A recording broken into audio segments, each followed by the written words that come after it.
Thank you all for being here for our pre-opening session of the SBA Cyber Summit. Your engagement today sets the tone for an enriching experience, and we appreciate your participation. I'm Jack Bianco of the SBA, and I want to remind everyone to stay active and utilize the online chat feature throughout the summit. It's a great way to connect, ask questions, and share insights with fellow participants and speakers. As we move forward, you can expect occasional breaks to stretch, refresh, and network. During these breaks, we'll also provide reminders about our upcoming speakers and sessions, so you won't miss any of the valuable content that we've lined up for you today. Thank you once again for joining us today, and let's make the summit a fantastic resource for strengthening our cybersecurity practices. Enjoy the rest of your day, and we look forward to diving in deeper into these important topics with you very soon. Coming up next is SBA's Aditi Dassault. Stay tuned. Hello and welcome. I'm Aditi Dassault, the Associate Administrator of SBA's Office of Entrepreneurial Development. We're so thrilled that you're here today joining us for SBA's third annual Cybersecurity Summit. Today's sessions on October 16th are going to be great, and we'll have even more resources at our sessions next Wednesday, October 23rd. We hope you can join us for both. So today we'll be featuring actionable tips and suggestions and best practices for you to deploy in your small business right away. We want to make sure that you can improve your cybersecurity posture posture as quickly as possible because of the many threats that are out there.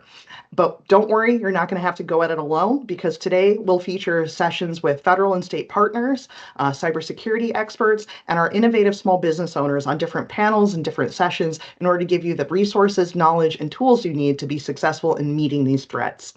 For example, we'll have remarks from Jen Easterly, the director of the Cybersecurity and Infrastructure Security Agency.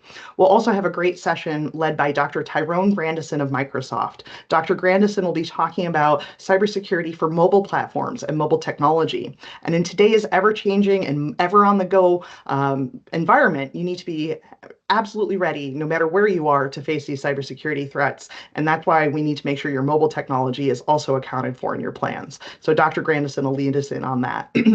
We'll also have a panel from our SBDC experts, including Jacob Blackstein from the Delaware Small Business Center, and we'll have Scott Tabor from the Michigan Small Business Development Center, along with our own Bruce Purdy, who heads our Office of Small Business Development Centers. And these gentlemen will be talking about the recent award to these organizations to create and do a certification program for our counselors across our resource partner network, so our counselors can be trained on the latest and greatest changes within the cybersecurity landscape, so they can advise you, our small businesses, on the techniques and tools that you need in order to make sure your business is cyber secure. So we're excited to offer the certification to our counselor network to increase their strength and their knowledge base to support you. And it's a really great, free, valuable resource in your own backyard.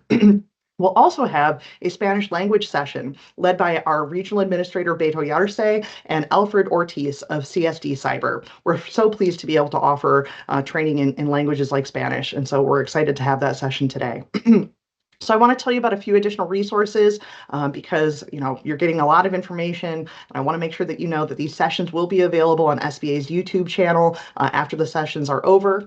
I also want to point you to SBA's learning platform, where you can get more training on cybersecurity, but also so many other topics that are important to small business owners. We have sessions on getting capital ready if you need to get financing. We have sessions on and learning charts on government contracting, how to grow your business, how to hire your first employee. There are a lot of great resources in our learning center. And so I encourage you to get to that learning platform and take advantage of those free resources there. Again, self-paced courses, so you can do it on your own time. We'll also, after the summit is over, share a resource directory via email that you can use to access all the great tools and resources we'll be discussing across our 2-day program. And of course, last but not least, I want to point you to SBA.gov and our local assistance tab. There you can put in your zip code and you can get information about our district offices, which are across the country and in our territories, as well as our resource partners, including our small business development centers, our veterans business opportunity centers, and our women's business centers. All these folks are there, again, in your own backyard, ready, willing, and able to support you in wherever you are in your small business growth or starting. They really have so many different resources available to you there. And now I want to introduce to you our administrator, Isabel Guzman.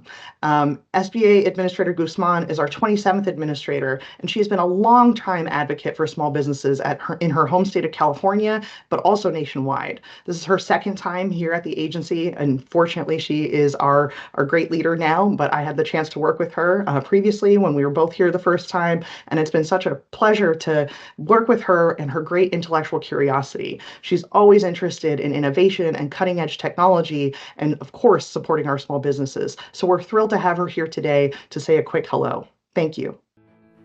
Hello and welcome to the U.S. Small Business Administration's 3rd annual Cybersecurity Summit during Cybersecurity Awareness Month. I'm Administrator Isabel Casillas Guzman, 27th Administrator of the Small Business Administration and the voice in President Biden's cabinet for America's 34 million small businesses and innovative startups. Our award-winning summit is about preventing disruption and loss in the event of a cyber attack. You will learn about the critical cyber issues impacting small businesses and the cutting-edge tools and available resources to mitigate and protect your businesses from cybercrime. Entrepreneurs and small business owners wear multiple hats, including sometimes as Chief Technology Officer. And we recognize that for many starting or growing, you may not have the employees or the consultants to protect your increasingly valuable systems and data. Yet your journey to business resilience in today's digital marketplace must include strong cybersecurity strategies. This issue is more important than ever because during the pandemic, millions of small businesses made a digital pivot, and billions of dollars were made available for small businesses in COVID relief, piquing the interest of cyber criminals. Attacks are on the rise at a time when we want small businesses to leverage more digital tools to expand online, to reach more customers, to innovate and make in America, increase productivity, and strengthen their performance. And unfortunately, even if you haven't adopted new tools or online strategies or consider yourself a low-tech company, the risks remain. Older systems without upgrades and patches can leave your payment systems and daily operations vulnerable. And in this increasingly plugged-in world, every business needs to mitigate these risks. Cyber criminals often target and exploit entrepreneurs overburdened without resources to protect themselves effectively in cyberspace. And with AI, their tools are even more effective. Cyber health requires diligence and a culture of preparedness, and it can save you thousands of dollars and irrecoverable harm. The Biden-Harris administration and the SBA have taken action to help you strengthen your cyber health. The SBA launched the Small Business Digital Alliance to partner with global leaders in technology solutions for small businesses. And they are highlighted in our digital tools library with over 300 free tools and trainings to help small businesses build online strategies, leverage data to gain customer insights, research new markets, find and retain talent, and create a secure online presence. We've also leveled up our cyber strategies across our local ecosystems. Now in our third year, we have awarded grants under our Cybersecurity for Small Business pilot program. These grants are supporting the development of new cybersecurity education materials and trainings free to you to use, specifically so that you can be prepared. And in a new initiative this year, we are ensuring the counselors in our resource partner network are experts so you can get the free advice to protect your business.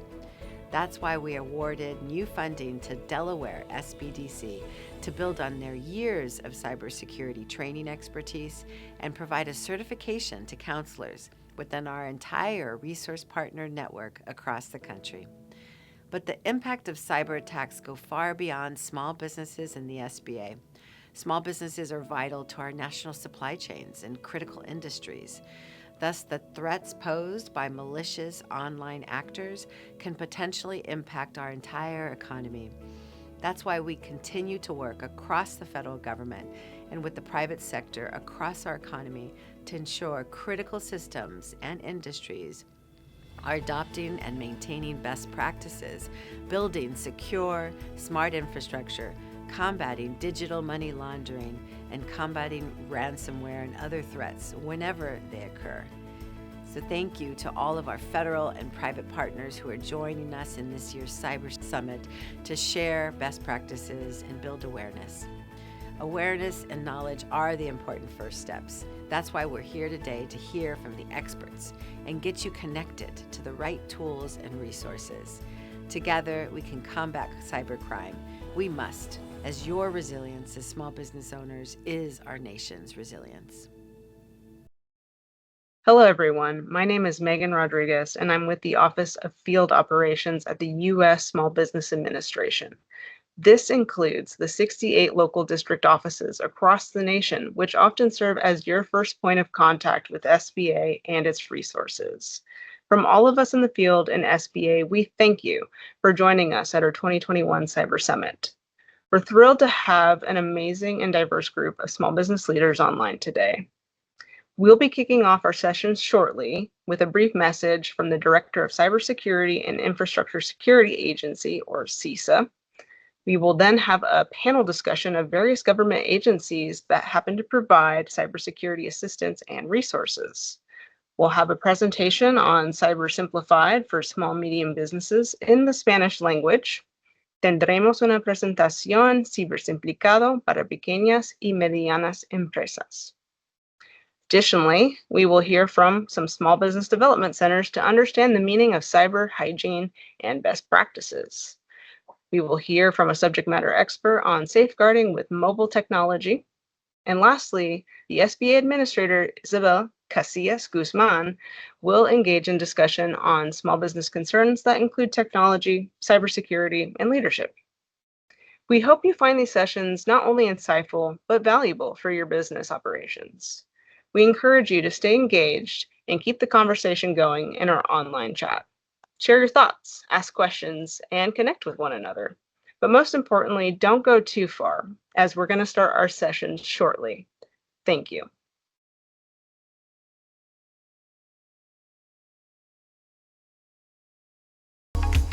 Happy Cybersecurity Awareness Month, everybody. I'm Jen Easterly, Director of CISA, America's Cyber Defense Agency, and I am super psyched to celebrate how far we've come in securing our world through cybersecurity. We've come a long way in the 21 years since the very first Cybersecurity Awareness Month, but there is still more work to do to secure our world through cybersecurity. Secure Our World is a call for all of us to come together as a global community to protect ourselves, our communities, and our country through good cybersecurity. Believe it or not, if you have a phone, a tablet, a computer, or anything connected to the internet, you are a cyber defender. Being a cyber defender is within our reach with just 4 simple steps. Create and use strong passwords. These should be long and random and unique for each of your accounts. A password manager can help to generate these and to store them securely, making it easier for you to manage them all. Second, enable multi-factor authentication, MFA, on any account that offers it. MFA adds an extra layer of security because a password alone isn't enough to protect your most critical accounts like your email, your social media, and your financial services. 3, be vigilant about recognizing and reporting phishing attempts. Always think before you click. Be cautious of unsolicited emails or texts or calls that ask for personal information, and avoid clicking on links or opening attachments from unknown sources. Last, keep your software updated. Turn on automatic updates for your devices to ensure you're always protected by the latest security patches. I know that these sound simple, and they're incredibly powerful when we all do them together. So this October, join us in securing our world through cybersecurity. Encourage your friends and your family and your neighbors and everyone in between to take these 4 steps to strengthen our global cybersecurity. To learn more and get involved, visit cisa.gov/secure-our-world. And happy Cybersecurity Awareness Month, everybody. Thank you so much.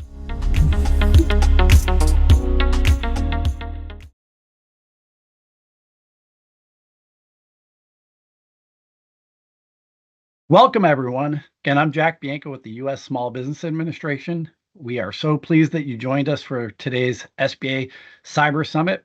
I'm really proud to host a dialogue with 3 of my federal colleagues. We strategically picked some friends from different agencies to help us sort of tell a story, which many of you all out there in the audience know about, which is what you experience as a startup business owner or a recent small business owner that's sort of dealing with the growing number of management, market, and growth issues. But at the same time, you're starting to get more risks sort of crossing your desk, dealing with your employees or other matters. And of course, during the SBA Cyber Summit, we want to tell a little bit about what we see from federal agencies and federal programs on how that might come across your desk screen, how your employees might be exposed to them, and where to turn. So we've had great earlier sessions with some of our technical experts at our small business development centers and other resource partners. Of course, many of them work collaboratively with the U.S. Small Business Administration and my federal colleagues that will talk more about their programs. And they too have a network across the nation whether it's digital tools or in-person partners at universities, NGOs, and some of their offices that they will highlight. So we're going to make sure that you know how to access these programs depending on your need, whether it's in your face right now, you're struggling with it, or it's something around the corner that you may face. And in the best of all cases, how you might prevent any of these risks. So first, I'm going to change things up a little bit. I'm going to ask David to join me to talk a little bit about what he experiences. David is with the U.S. Patent and Trade Office, and both the SBA and the USPTO experience a lot of startup issues. So David, at the SBA, we find a lot of aspiring entrepreneurs might sort of do a general web search, come across our website, maybe download some of our business plan templates, learn a little bit about the coaching that can sort of help somebody form an idea or a hobby into a business, or other access some startup sort of topics. So we see a lot of that. It's probably our number one traffic on our website, and our distributed partners, some of which talked earlier, and we'll talk throughout the Cyber Summit, experience this. Of course, as I mentioned earlier, there's a lot of excitement, enthusiasm. Somebody's turning maybe some of their passion or their industry experience into a startup business. So we're really excited to support that at the SBA. That includes financing. If they're going to go into the world of government contracting or exporting, we customize some of that service out there. Now, I know in a lot of our webinars and our tools, people often sort of then pivot quickly to, do I need to patent my idea? Do I need to patent trademarks or other issues? So, of course, we direct a lot of traffic over to the USPTO, and the SBA and the USPTO does a great usual annual roadshow to some conferences or other sort of collaborative events where we talk about these issues. But let me kick it off with David. Do you mind introducing yourself, and for folks that haven't been exposed to the USPTO, how you all work with small businesses? Sure. Thanks, Jack. As Jack said, my name is David Mayer. I'm a staff attorney in the Trademark Legal Policy Office at the United States Patent and Trademark Office. And primarily for the past few years, I've been working mostly on register protection initiatives. So specifically, I look at a lot of scams. I look at a lot of what's going on out there and how it's affecting small businesses in particular. So the USPTO supports small businesses because every business has a trademark. Every business has the name or the logo or the design or the thing that they operate under, the name of their product, or the thing that designates the source of their product, I should say. So we work with all businesses, large, gigantic corporations, all the way down to sole single person businesses, to help them register those marks. The patent side, of course, also helps with registering inventions, whether they be, as long as they're new, novel, and non-obvious. In particular, we have a lot of programs geared towards helping small businesses in particular get their trademarks registered and to learn about the process and to avoid also becoming a scam victim. Got it. David, so as sort of think about that and the USPTO, quite often somebody's going to maybe register with their state and their local municipality, depending on the industry they're at and what type of certifications, but they want to get started depending on their business structure. Again, SBA.gov and our coaches help them identify that stuff. And then they're waiting anxiously, whether it's 24 hours later or a couple days later, to become official, right? You might get a letter from the state government saying, you've passed all the online checks or you submitted your forms, you're set. That's also what I perceive of with the USPTO. But as we see, whether it's waiting on business incorporation or not to get ahead of ourselves, lending information from a bank, that seems to open up a lot of risk for folks because also bad actors or bad characters are sending in things. Is that what you're referring to? Sort of they're getting into your process, seeking a patent, but is that opening a door, a Pandora's box in some way where other scammers are sort of now jumping into the fray because people are excited and know some official notifications are coming through, but they don't know how to recognize what's real and what's not real? Yeah, unfortunately, that is one way that a lot of these scams begin. When you form a company and you fill out paperwork with your state to get the name of your company registered as an LLC or as an S corp or something to that effect, those are public documents. Similarly, we've actually seen a large number of scams starting with logo design companies or web design companies. You go and hire somebody for a very cheap amount of money. You find a website, they're willing to do it for $99 and design your logo for you.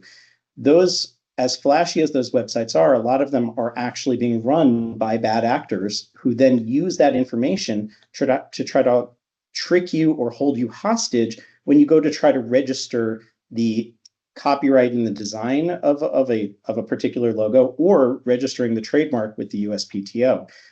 They'll make claims like saying, because we designed it, you have to use us. We have to be the ones to register it, which is not true. Or they may try to say, well, we designed it, so we own your trademark. Also not true. Trademark rights arise through use of a mark in commerce, meaning when you are selling a product that has this name on it, this logo on it, that's where the rights come from. It doesn't come directly from the person who designed it, let's say. So yeah, unfortunately, it's sort of an entryway. When you start out a small business, it's very easy to become a target for bad actors who are out there trying to fool you into thinking you have to use their services for all these other things. Got it. And of course, small businesses quite often are trying to be very cost efficient. So that example you use is something we hear quite often, David. And sometimes business coaches will sort of say, hey, you have potentially a lot of expenses in front of you, an office or staffing or stuff like that, be a little cost aware. But I think we're in this place now. If something is too cheap or too good to be true, got to be very aware of that. And there might be a trade-off in that stuff, whether you have the rights to it, if somebody's going to run with the asset. If it was, theirs to start with, or they just copied and pasted something and sold it to you, especially a graphic or a logo. And then, as you just mentioned, now you've opened up a door for potential people to misrepresent themselves. David, are they going as far as some of these bad actors? The entire industry is not bad, of course, but there are some bad folks out there. Are they cold calling? Are they sending email follow-up and that stuff with some of those depictions you just laid out? And are they saying it's on behalf of the USPTO? Or are they citing something? What's sort of that advanced level where people honestly are trying to distinguish what's what, and they may not have the legal expertise you have, so they're trying to distinguish if something is actionable, required, or a scam? Yeah, great question, Jack. Well, then there are a lot to unpack there. So I might want to plug one of our programs real quick there to help Please. answer this. One would be, if you're a small business, a startup, you don't have a lot of funds, rather than try to hire a $49 lawyer in quotes on the internet, maybe consider looking into one of the law school clinic programs that the USPTO helps sponsor. We have a law school, essentially, there's law schools I believe we now have all 50 states covered. Some of them offering free or low-cost patent assistance, some of them offering trademark assistance, some of them offering both.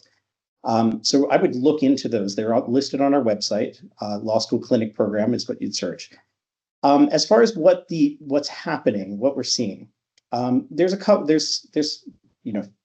anytime I list what the scams are, they change the next day, because bad actors are good at what they do. They are very good at making up new scams as we go. But if I had to put them into big categories, I'd say that phone spoofing is probably one of our biggest problems. And that is where you'll receive a phone call and the caller ID will look legitimate. You can search that phone number right after you hang up, and it'll look like it came from a government agency. And the USPTO is one of the targets for this.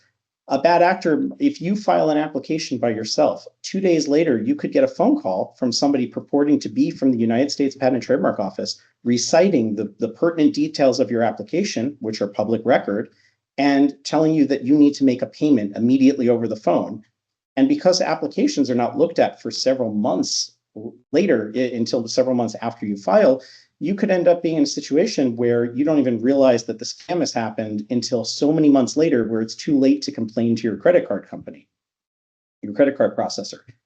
The other ones that are probably the bigger, more nasty versions of these scams are where they're literally impersonating the agency. And I like this back and forth. I don't want to take over the screen too much, but I'd love to show you an example, if I could, of the type of thing that we see, if that's okay. Oh, yeah, please do, David. I think the visual really does help. So many folks, this jumps out at them in one form or another. So taking a look at, if you've got an example, as long as it's proper to put up, I would love to see it. Sure. Daniel and Jim, I'm going to loop back with you all on this one and pivot a little bit in a minute once we cover this sort of early session. But yeah, it's deploying well for us now, David. What do we have in front of us? Well, so this is an example of what purports to be some sort of office action that was sent to a party. And we've seen not just office actions, we've sometimes seen these sent out to somebody who has just designed a logo or just registered a business. And because their email address is public record, or their mailing address could be public record, they might receive something like this claiming to be from the USPTO, demanding some sort of action, demanding some sort of registration or some sort of payment. I want to put out there, the USPTO does not accept phone payments at all. We don't ever ask for money over the phone.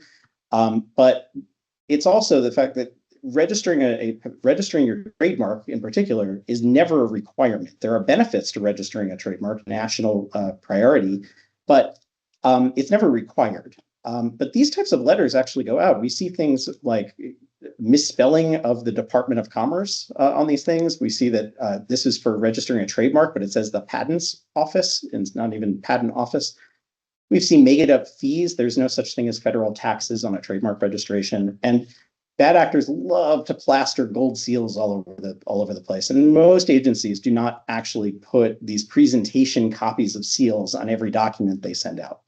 And I mean, we've seen, I'm going to click real fast. I'm going to show this one too. We've seen phony certificates. This looks like some sort of certificate to register a trademark. That's not our seal. There's a sign. If you look around the box here, there's a box around your trademark. That's not the title of somebody who would sign this. And in fact, the signature there is, unfortunately, a person who is long deceased. There's no reference to the goods and services. And this is what a real trademark registration certificate looks like. It bears no resemblance. It's not even close. So this is the kind of thing, though, that we're battling over here. And the kind of thing that we want people to be aware of, that be skeptical when you receive some sort of correspondence that purports to be from the USPTO. One of the programs that we do have is you can contact us. Send us an email to tmscams@uspto.gov. Call our Trademark Assistance Center. The phone number is on our website. And ask, I received something strange. I received something demanding, I have no business before your office, and I received this. You can check with us. We respond to these. I personally respond to some of these. So sorry, that was a lot. I'll pause, but I'm sure that people are going to have questions about some of this. So yeah, and we're getting some. Yeah, we're getting some in the chat. The team is on the chat, adding links to the bios and the websites and that stuff, so folks can sort of bookmark those or take a look after our conversation. And during the wrap up, the team will add to the chat stream also some of the key tools that each one of us mentioned, so they'll be available. So let me pivot a bit. Jim, we've now talked. Hey, let me mention, small business owners and aspiring entrepreneurs are going to maintain their energy. We just want them to be aware. We're not trying to scare folks off. We just want them to go into all things eyes wide open. This is the same thing when we talk to them about preparing their financial projections, understanding their market and other things. In the digital age now, of course, we're pivoting more to also include potential cyber scams. Now, Jim, for folks that may have heard the term CISA, right, from the American public, of course, all of us in the federal agencies have a deep understanding of all the things that CISA, this great organization, does. But Jim, can you introduce yourself and a little bit about CISA? And then I'm going to follow up with some of these risk questions that David and I have just highlighted. Sure. Thanks, Jack. Appreciate the invitation this afternoon. Jim Edmond, I'm what's called a cybersecurity coordinator for the Cybersecurity and Infrastructure Security Agency. Our mission, defend today, secure tomorrow. In the cybersecurity space, it's a constantly changing world out there, and that means be be better at cybersecurity today than we were yesterday, but what are we planning? What are we going to be doing tomorrow to make ourselves better than we are today?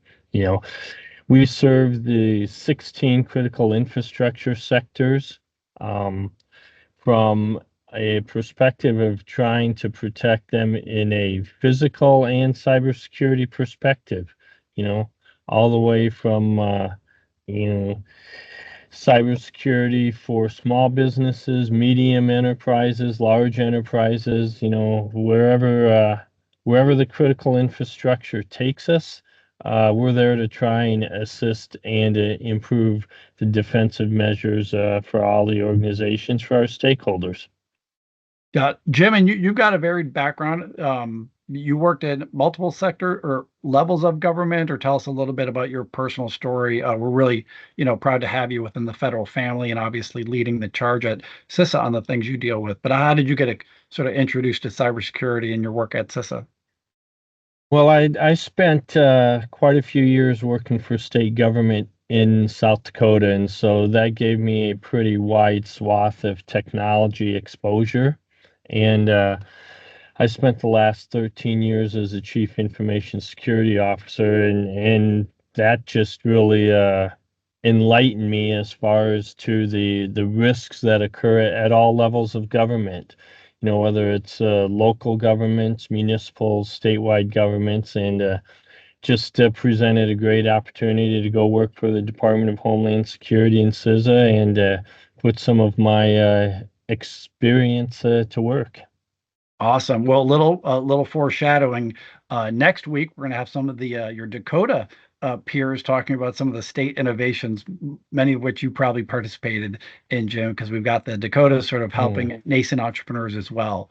But let me take us back to what David and I were sort of setting up.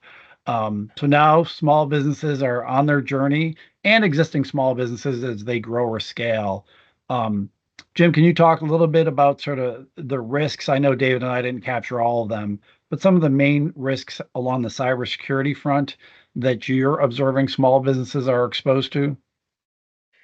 I think, first of all, Jack, important to understand that small businesses are going to see the same sort of risks as medium or large enterprises. If you're an entity working in today's digital world, there are risks that you're going to encounter. The risks can certainly be mitigated. You know, you're talking phishing, you're talking social engineering, ransomware, business email compromise. Those sorts of things occur across the spectrum. And small business owners have to be aware that they're at risk, to those sorts of cyber attacks. Oh, definitely. We couldn't agree more. I think, if you look at probably all of our websites and some of the sessions that people are going to talk about, there's a range of topics. I think that's an excellent point that many organization types, while people have different amount of resources, not everybody has a CISO, a chief information security officer. Some have bigger budgets and that stuff, but the attacks still come in, right? So you gotta be aware. Jim, what would be your take on sort of small businesses are so diverse geographically by industry and modeling, but do you observe any sort of common perceptions of cybersecurity? On one hand, sometimes I'm really worried as a primary educator for small businesses that they're avoiding the topic of cybersecurity because somebody else will deal with it, or they're too young in their journey to deal with it. That's for bigger companies. Or do you think there's been some movement of needle over the past few years of small businesses now building this into their business plan, becoming aware, learning about the resources, both public and private? What have been your observations over the last few years, particular to small businesses? The conversations that I have tend to center around the fact that small businesses need to be better at prioritizing cybersecurity. They think that only the big guys, either large governments, large enterprises, are targets, and that's simply not the case. I mean, small organizations, small businesses, small municipalities are a constant target. And you need to be aware of it, and you need to build those defensive measures, those mitigation steps into your business plan. You can't create a business without understanding how technology and cybersecurity can impact it. Right. Yeah. And Director Easterly, who helped us open up today's agenda, and obviously CISA sort of champions National Cybersecurity Awareness Month, which is our collective effort to sort of broaden awareness and some of the educational resources and mitigation tools that we're going to talk about today. So that campaigning of it on a regular cycle is very important. Of course, our state governments and many of our grantee partners or experts out there do it on a daily basis. We just want to highlight a lot of this stuff. So we appreciate the director taking time to help welcome things. I'm going to come back to you, Jim, but let me now introduce a buddy and a friend who helps me on a lot of our cybersecurity programs, because the SBA and NIST have deep partnerships like we do with each of your organizations. But I've seen Daniel in a couple of different realms because he's really committed to this industry, regardless of what seat he sits in. He's currently sitting with NIST, which again is a true partner of SBA on cybersecurity, but a lot of innovation and research stuff that we do, whether it's the SBIR program or some of the R&D things that the government works on to drive innovation.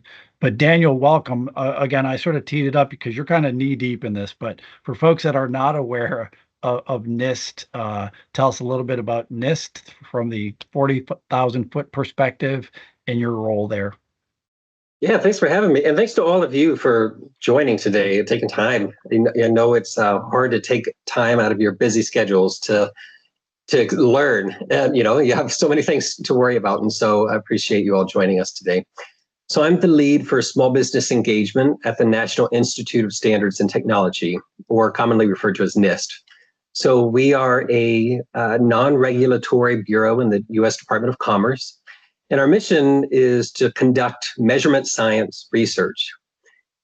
Some of you might know us from such hits as the Cybersecurity Framework, the Risk Management Framework, Special Publication 800-171 of our Privacy Framework. You might be familiar with us through a manufacturing extension partnership, which are centers across the United States and in Puerto Rico. And so our researchers really work tirelessly to advance measurement science, standards, and technology that enhance both economic security and innovation. And of course, cybersecurity is critical to both advancing and supporting our nation's innovation and industrial competitiveness. So my role is to really get out into the small business community and talk about our resources that we have available and our guidance, and support the small business community in any way I can in that effort. Great. Daniel, let me sort of ask us a question that I just asked Jim, and then we're going to pivot to more resources. But Daniel, what have you been observing as general trends, sort of major risks, major issues from the small business front? It's a tough thing because you deal with a lot of different industries too, but I'm going to ask you to sort of simplify it for the audience. What's been your general unofficial assessment of where small businesses are at now, whether it's more bombardment with cyber attacks, or you're seeing them sort of leverage these tools that we're building, or the cyber industry itself, which is often comprised of small business technical experts? What's your observations, if I can? Yeah, I mean, I've recognized that, many small businesses, the term cybersecurity has really kind of embedded itself in our lexicon, right, when we're talking about business. So I think for the most part, small businesses are aware of cybersecurity, but they're not necessarily aware of or confident in where to start. The concept of cybersecurity for most small businesses is overwhelming, and it's often ambiguous. Like, what does it even mean? I know it's a term and I know it's important, but what do I do with it? And so, that typically is what I'm seeing is they recognize there's a need for cybersecurity. Now, emphasizing that it should be elevated to, as you think about your business strategy, elevating cybersecurity up as a fundamental risk alongside other business risks like fire, flood, loss of critical employee, et cetera. That's what we're trying to work on, is especially as we leverage more technologies to run our businesses. Some businesses are completely dependent upon, many businesses are completely dependent upon technology. And so making sure that we understand those risks and that we kind of step out of the technical language and try to communicate that in a way that a small business owner who is not a cybersecurity expert and who has no desire to be a cybersecurity expert, that they can understand and put into action. That's a great point, Daniel. We've got this amazing sort of statistic from the Department of Census of the millions of startups that have surfaced over the last couple of years. So this huge national surge, which is great. It drives employment, innovation, and community strength across America. But we always want to, I think somebody mentioned earlier, sort of continue to improve and learn. So our goal as public servants are often helping the American public on service. Many of us are working on hurricane recovery right now, but then also across the board, people that are engaging with us, maybe small business startups and that stuff, on how to do it on the best foot possible, and continuing to improve themselves, ourselves, our intermediaries, and you name it. Daniel, so I mentioned way earlier some of the SBA resources, SBA.gov, our templates, our small business development centers, some of our state grantees that are highlighted during the summit. Can you profile some of the accessible and relatable sort of programs or initiatives over at NIST that our small business audience would be interested in? Yeah, so Congress has given NIST responsibility to provide clear, consistent, concise, and actionable resources to the small business community. So we started with the NIST Small Business Cybersecurity Corner website. So that website, which was launched a few years ago, I think back in 2018, there are over 70 resources now on this site, all tailored to small business. They include short videos, tip sheets, case studies, quick start guides, and guidance organized by both topic and industry. And the resources are all free, and they all draw from information produced by federal agencies. We have SBA resources, CISA resources, USPTO resources on this site.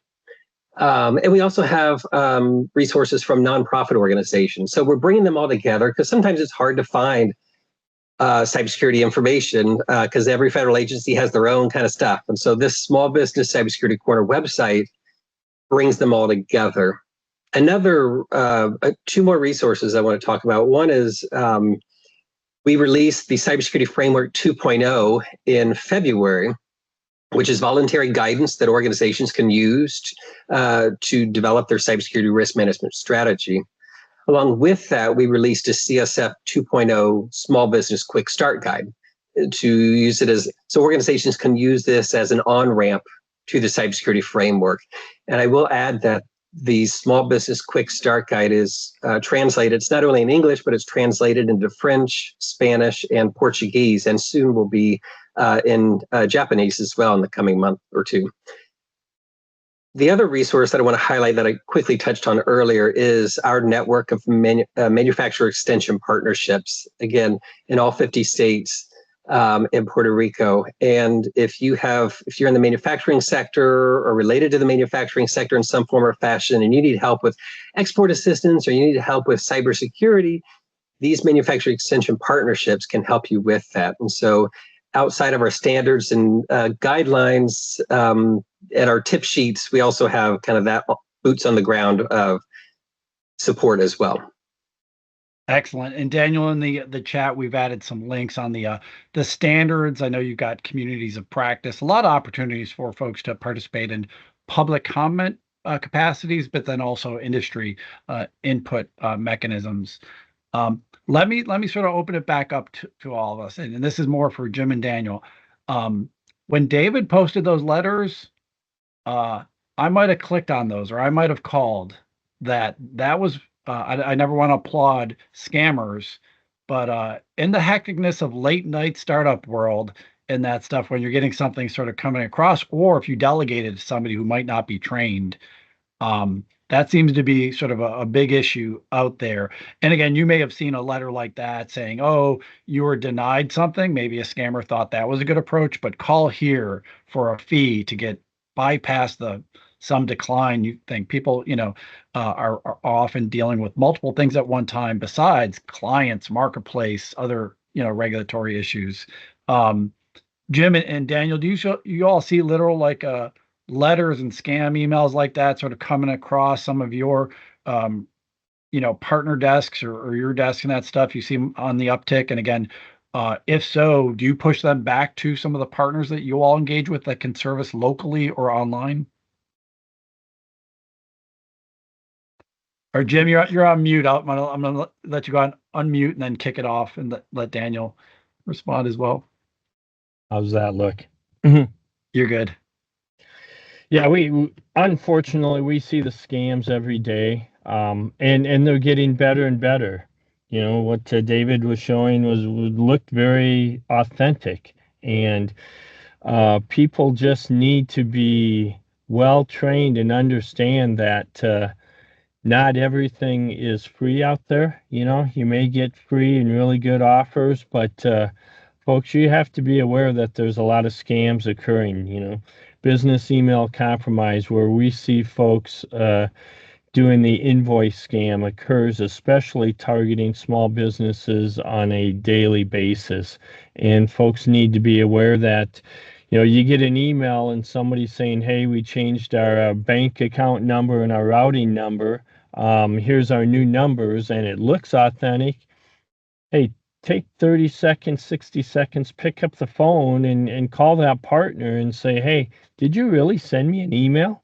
Did you really change your bank account? It's a simple solution to a problem that's out there every day, and it's costing small businesses millions of dollars every year. Yeah, Daniel, what was your quick assessment when David threw that up on screen? Some of those phony documents or requests. Yeah, I mean, they're very good at getting more convincing, right? That's why so many people fall for them, because we're a fast-paced culture, right? We are just focused on clicking. So bad advice is don't click on anything, right? Because we have to click on things in order to do our jobs, in order to run a business. And so, it is taking the moment, though, to stop and think about the nature of that request. Jim had some really great points.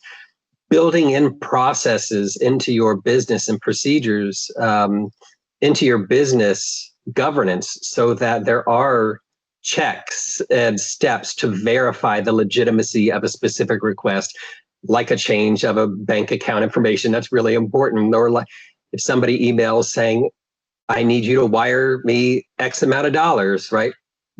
If it looks like it's from the CEO, you can still verify that request. And so having policies and procedures and governance in place to check some of these things. But yeah, they're very convincing. And they're not just coming through email, right? They are coming through your social media messages. They're coming through your text messages. So we're getting bombarded from many different perspectives. And so, don't feel ashamed if you click on a link, but make sure you know how to report that or what to do if you think that you've become a victim of a cybersecurity incident. Yeah, Daniel, that sets me up perfect, because I did want to mention, right, if you've been victimized, you need to report something. Just about all of our websites, definitely sba.gov/cybersecurity, besides the resource on the front side, say, hey, here's where to report something. So we've got colleagues from the FBI, Department of Treasury, and other outlets that do follow up, right? Especially the sort of mass attacks that are going against industry and those things. They're working diligently on that. But some squeak through and that stuff. And again, you need to apply some due diligence individually, in case we can't shut down some of these industry scams across the board overnight. So we are working on that. All of our business coaches, our digital assets, and other things are referencing it. And again, I'm going to point you, if you've been compromised, where to turn and you don't have a technical team on staff. David, it also reminded me, and I'll mention it, and we'll probably do this in some future webinars. We've done some scenarios for small businesses. And Daniel, I think we lifted those from NIST, has some approved scenarios where we've put a team of small business owners, non-technical, and we've shared with them, an example like you did, or a couple other scenarios, and said, okay, it's Monday morning. This just happened over the weekend. What do you do? Just for the dialogue to see where people's thinking are, so then we can coach them through, hey, okay, that might be your initial reaction, but here's, some alternatives where to turn. Is it your local police department? Is it your regional FBI? Is it a CISA access point? again, what is that trusted source? So those are usually pretty good experiments to do out there, from sort of making sure people are exposed. We don't do any grading or testing of that. We're just trying to make the learning environment healthy, since things are constantly evolving. Um, Gentlemen, I'm going to ask you sort of do a quick round again. It's in the chat, but for folks that don't have access to the chat, remind us of your main agency website. If you've got a small business portal there, and any final one or two tips. David, let me ask you to sort of kick it off for us again from the USPTO perspective, and then I'll go Jim and Daniel. Well, if I had to come up with one tip for small businesses related specifically to cybersecurity, I would probably say, don't share your username or password. We see a lot of social engineering and a lot of these scams where the bad actors are very convincing and will say, I'm going to do all the work for you. You just have to give me your password. I'm going to set up the account for you. You don't even have to worry about it. I'm going to create an email address for you. Just give me the password.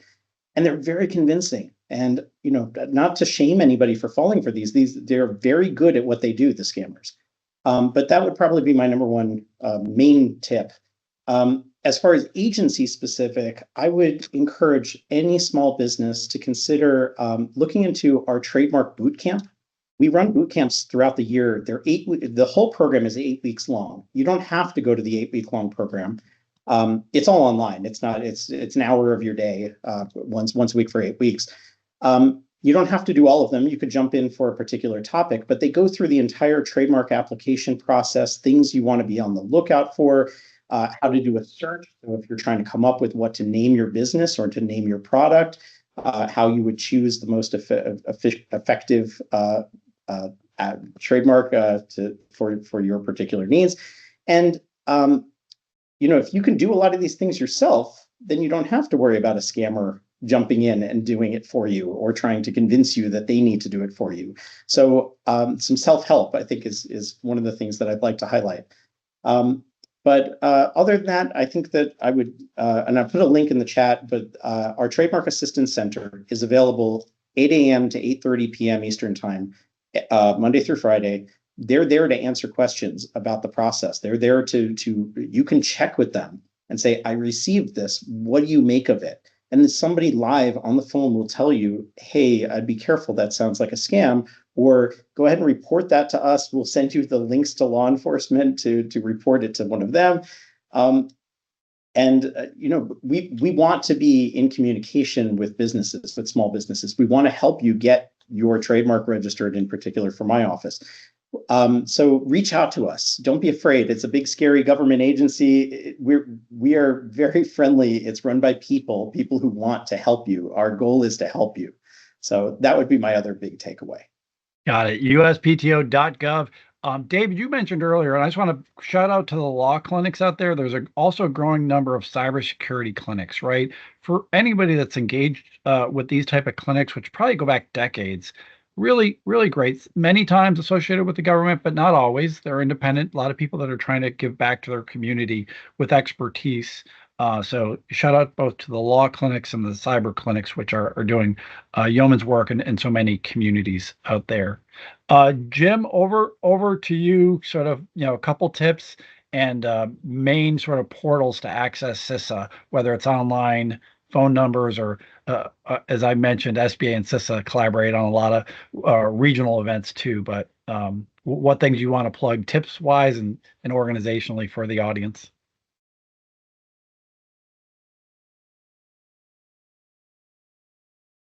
Oh, he may have frozen on us. Daniel, let me pivot quickly to you while Jim dials back in. So again, same thing for you, Daniel, with NIST and the sort of organizations within the commerce family that you want to plug or mention. And again, a couple quick takeaway tips that you would offer for the audience. Yeah, gosh. So the website I would direct everyone to is nist.gov/ITL/small business cyber. That's our NIST Small Business Cybersecurity Corner website, where we put all of our small business resources and where you can learn how to engage with NIST through our communities of interest and comment periods. I think, and I will also add that on February 6th, on 2025, I'll be doing a webinar on cybersecurity clinics and how they both support the future leaders in cybersecurity and also small businesses. And so I'll be highlighting some of the clinics that really focus on small business outreach. So you'll find that event on the Small Business Cybersecurity Corner website. So for some tips, right? So you are striving for business success and growth. That's your goal. Strong cybersecurity helps you achieve that goal. A few ways that strong cybersecurity and implementing reasonable cybersecurity, I should say, makes your business more competitive. You're going to protect your intellectual property, right? You work hard to develop that. You want to enhance your ability to comply with legal and regulatory and contractual requirements. You want to position your business as a stronger, more reliable partner in a larger supply chain. You don't want to be that entry point for a cyber criminal into a larger organization, right? That depends on you. You can gain the confidence of your customers and your business partners and employees by demonstrating that you take cybersecurity and their data seriously. And then one of the biggest ones is that you're going to make your business more resilient in the face of perpetual cybersecurity risks. So that if you do, or when you do experience some sort of cybersecurity incident, that you're able to minimize the impact and you're able to resume normal operations faster. So it comes down to being a resilient business. And part of that is making sure that you have, as we kind of talked about earlier, a response plan in place. We often talk a lot about identifying and protecting threats and protecting your organization, but having a response plan in place is equal to all of those, because you have to know what to do the moment you experience something. You have to know who to turn to. And so those would be my kind of final thoughts here. Thank you, Daniel. Yeah, the response plan, and we often talk about response plans for flooding, hurricanes, earthquakes, but the cyber response plan is very important. Also, as we talk to small business owners, we emphasize the training aspect, because it might be your business partner or one of the staff, or informing or having dialogues with suppliers, contractors, or intermediaries that are really critical there. And maybe also asking for theirs to learn a little bit more about this. If you engage with insurance companies or cyber insurance companies too, they're going to ask you potentially of this if you do. And we talk a little bit about that with the Cyber Summit as well. Let me mention real quick for Jim and CISA. So again, CISA.gov, a ton of things they do out there. They delve deep into a number of industries as well, because Jim mentioned the critical infrastructure. It's related to the United States government's national cybersecurity strategy, which is authored and championed by the White House in partnership with CISA. This gets into industries like waterways or transport and other areas. And we do have deep engagement with those industries on some special topics with cybersecurity. So we have both public and private input, and we're monitoring things. With the oncoming wave of artificial intelligence, quantum computing, and other issues there, we're having a lot of discussion there. It's developing into strategy and resources. We want to keep this sort of non-industrial, so folks know that there are resources throughout all of our agencies, whether you're a startup or existing business, or you're about to partner with another business tomorrow, and how you have those conversations. Gentlemen, I really appreciate your expertise, your dedication to helping small businesses, especially during this season as we're juggling so many things, but really take the time out to highlight the importance of cybersecurity.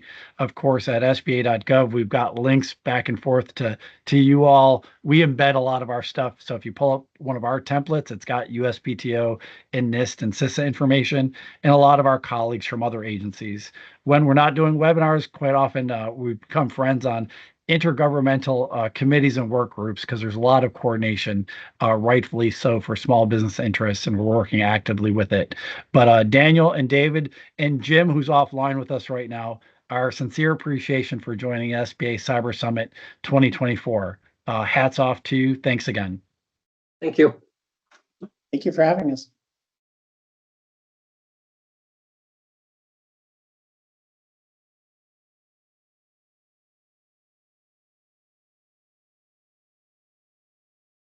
Hola a todos y bienvenidos a nuestra cumbre cibernética anual de la SBA. Estamos contentos de ver a tantos propietarios de la pequeña empresa el día de hoy por la razón principal de mantener a nuestras empresas y clientes protegidos del mundo cambiante de las amenazas de ciberseguridad. Soy Beto Yarce, el administrador regional de la región 10, quien supervisa los programas, oficinas y operaciones de la SBA en el noroeste del Pacífico, que incluyen los estados de Alaska, Idaho, Oregon y Washington. A medida que la tecnología da forma a nuestras operaciones, la protección de nuestros activos digitales es crucial. Los ciberataques pueden afectar a cualquier empresa, cualquier sector y en cualquier momento. Es por eso que hoy tenemos a un invitado excepcional que hablará de los impactos devastadores de los ataques cibernéticos en las pequeñas empresas, reconocerá las amenazas y lo que es más importante, cómo protegernos hacia estos ataques. Escucharemos a Alfred Ortiz, propietario de la empresa CSD, Ciber, que ofrece soluciones de ciberseguridad que cuenta con más de 15 años de experiencia en tecnología de la información con empresas como Hewlett Packard, InfoGlobal Solutions y DriveLock. Acompáñame para dar la bienvenida a Alfred Ortiz en esta reunión virtual. Gracias. Ciber Simplificado, SMB, Pequeña y Mediana Empresa, presentado por CSD Ciber y Small Business Administration. Hola, soy Alfred Ortiz y soy CEO o dueño de CSD Ciber. Soy un consultante para el SBA y consultor cibernético. Soy director ejecutivo de CSD Ciber, un proveedor de soluciones de ciberseguridad aquí en Colorado Springs, Colorado. Tengo más de 20 años de experiencia en tecnología de información, TI, en empresas como Hewlett Packard, InfoGlobal Solutions y DriveLock, antes de fundar mi compañía CSD Ciber. Además, soy profesor de sistemas informáticos en la Universidad de Denver, de Colorado. El resumen de la clase o agenda de hoy, que vamos a hablar un poquito de los secuestros de datos, la pérdida de datos de que ustedes como proveedores o emprendedores, que ustedes pueden perder esos datos que están más importantes para ustedes. Puede ser contabilidad, puede ser información sobre sus clientes y además información que puede usar para mejorar su compañía.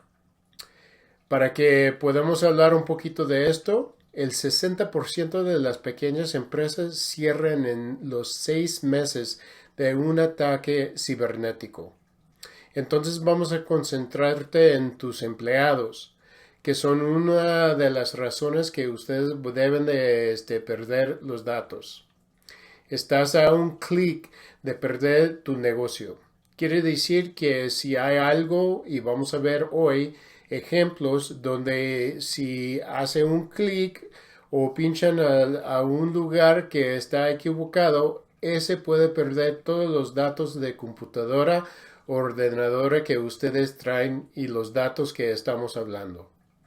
El 76% de las pequeñas empresas había sufrido un ciberataque en los últimos 12 meses. Ese viene del Instituto Ponemon. Primero tenemos que hablar un poquito de un ejemplo de una red doméstica o pequeña empresa. Es igual como aprender partes o refracciones de un carro o coche, ¿no? Entonces, la red de TE es igual. Tenemos que aprender un poquito de todos los sistemas, de todas las partes de una red de tu empresa. Primero vamos a empezar de aquí arriba, el lado en medio, donde dice modem. Es importante.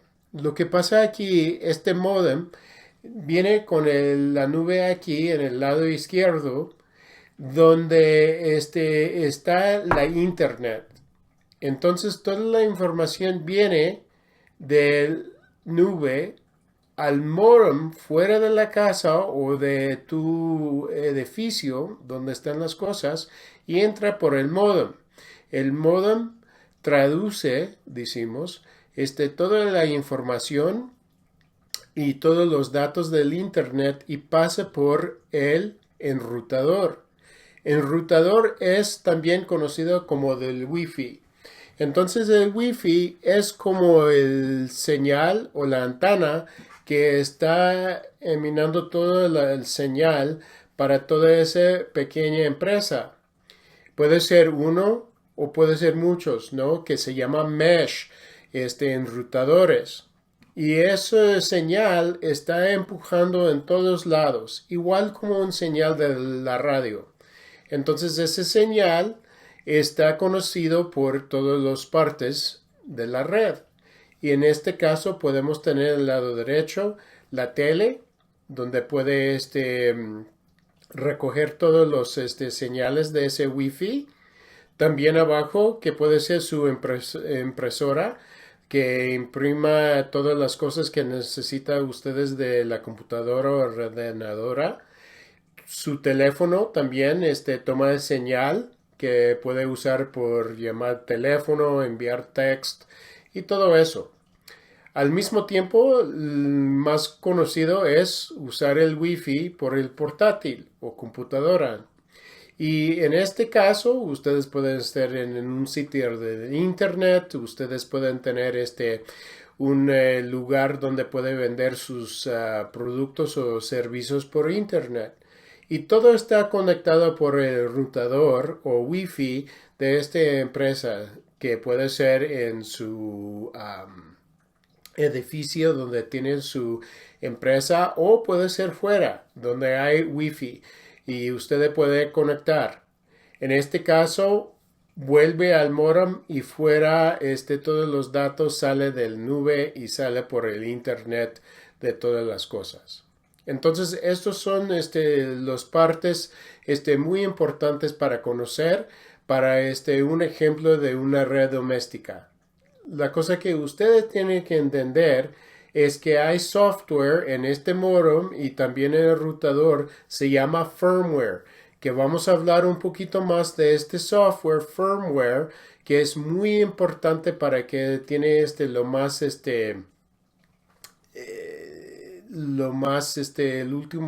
la última versión del software firmware. Y vamos a hablar de eso un poquito más tarde. Entonces, ¿a dónde van primero los malos? Tenemos que pensar más como un ladrón. El eslabón más difícil, débil, elecciones fáciles, cierra tus puertas, cierra tus ventanas, oculta tus objetivos de valor y tomar medidas defensivas. ¿Qué queremos decir de esto?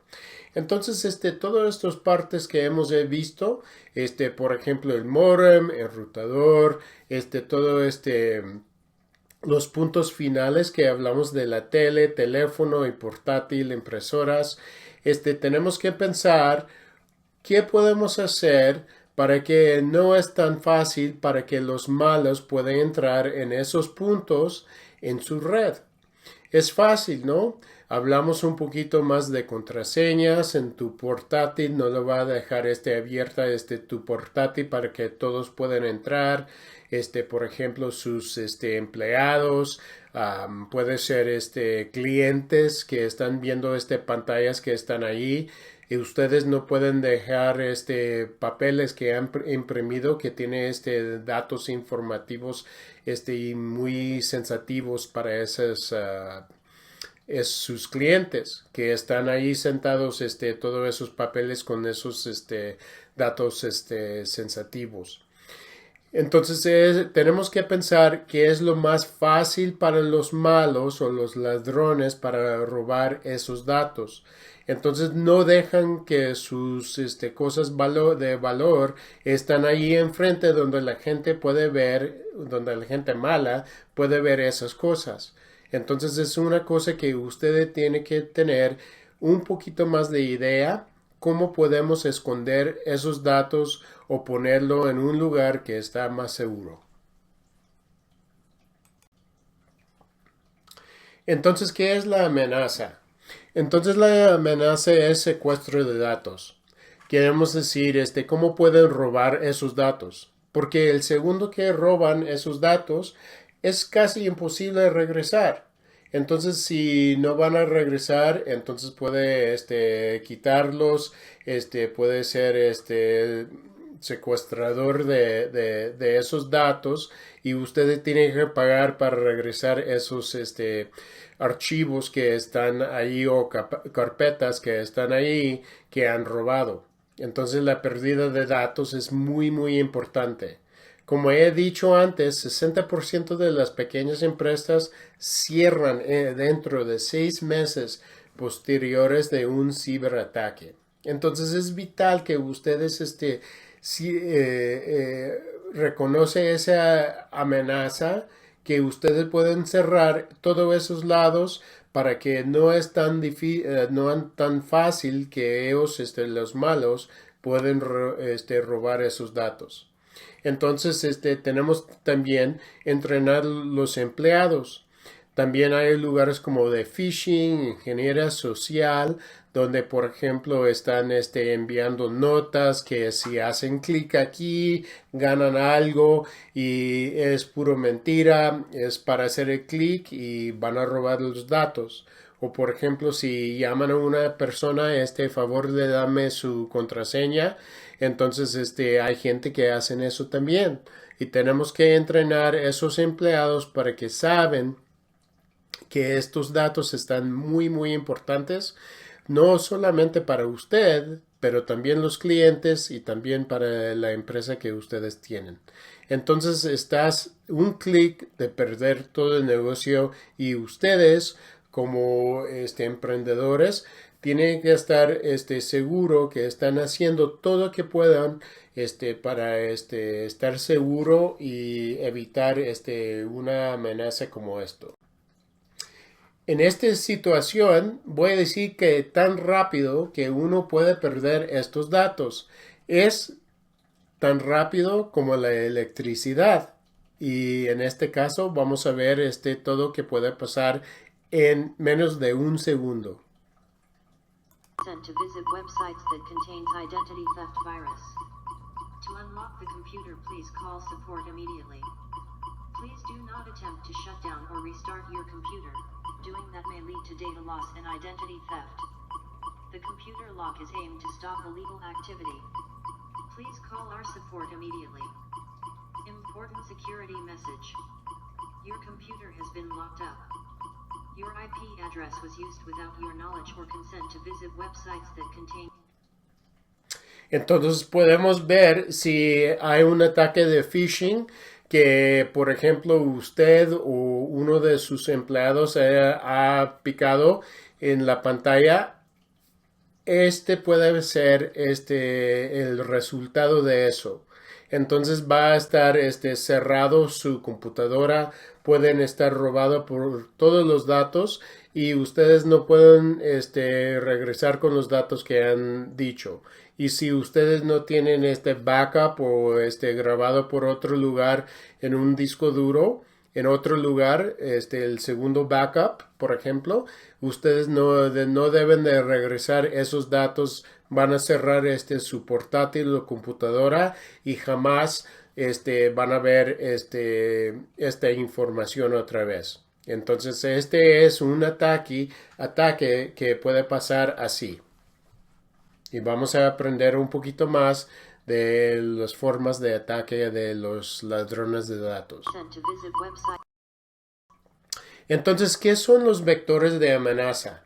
Entonces podemos hablar dónde vienen estos ataques. Tenemos que ver en todos lados cibernéticos para estar absolutamente seguro dónde van a pasar estos ataques. Entonces vamos a ver vectores de amenaza, valores predeterminados. Entonces, como de CISA admin, que quiere decir administrador, y puede ser de alta velocidad, quiere decir muy rápido, igual como ustedes vieron el video, que puede pasar así de rapidez, que si hacen un clic del phishing o le da contraseña a una persona que no debe de tenerlo, entonces tenemos muy mal problema con esto, ¿no? Y tenemos que estar absolutamente seguro que estamos como administrador, como y tan rápido que estas cosas pueden pasar. Vamos a regresar un poquito de la foto, imagen de todas las impresoras que usted debe de tener. Este vector de amenaza es uno de los más fácil, porque muchas de las impresoras no tienen cifrado toda la información de el punto final, más bien en la impresora, ¿no? Y ese lugar donde tiene todos esos datos están en un hard drive, ¿no? Un disco duro que está metido por el impresora, que está sentado ahí toda información y que puede estar perdido en un segundo. Al mismo tiempo, si ustedes y también sus empleados están imprimiendo y deja ahí arriba de la impresora todas esas páginas que están imprimidos, puede tener información muy sensitiva de sus clientes, su negocio y mucho datos así. Entonces no debe de dejar una persona imprimir sin contraseña para que ustedes están absolutamente seguros, y también no debe de tener demasiado impresoras. Si hay uno que está centralizado en en el negocio, entonces nomás usa una.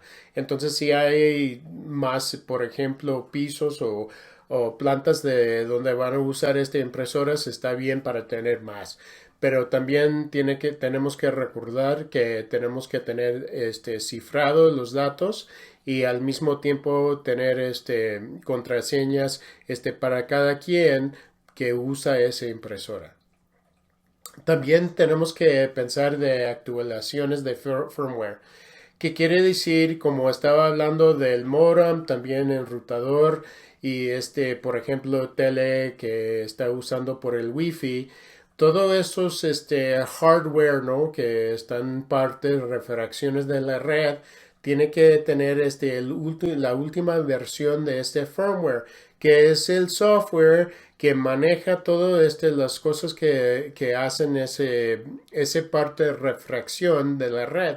Si no lo tiene la última versión, lo que pasa es que puede estar no tan seguro con las últimas versiones de ese software, y no va a tener todo para proteger esa parte de refracción de la red. Otros vectores de amenaza. Este se llama RDP o Remote Desktop Protocol, que quiere decir el protocolo remoto del desktop o portátil.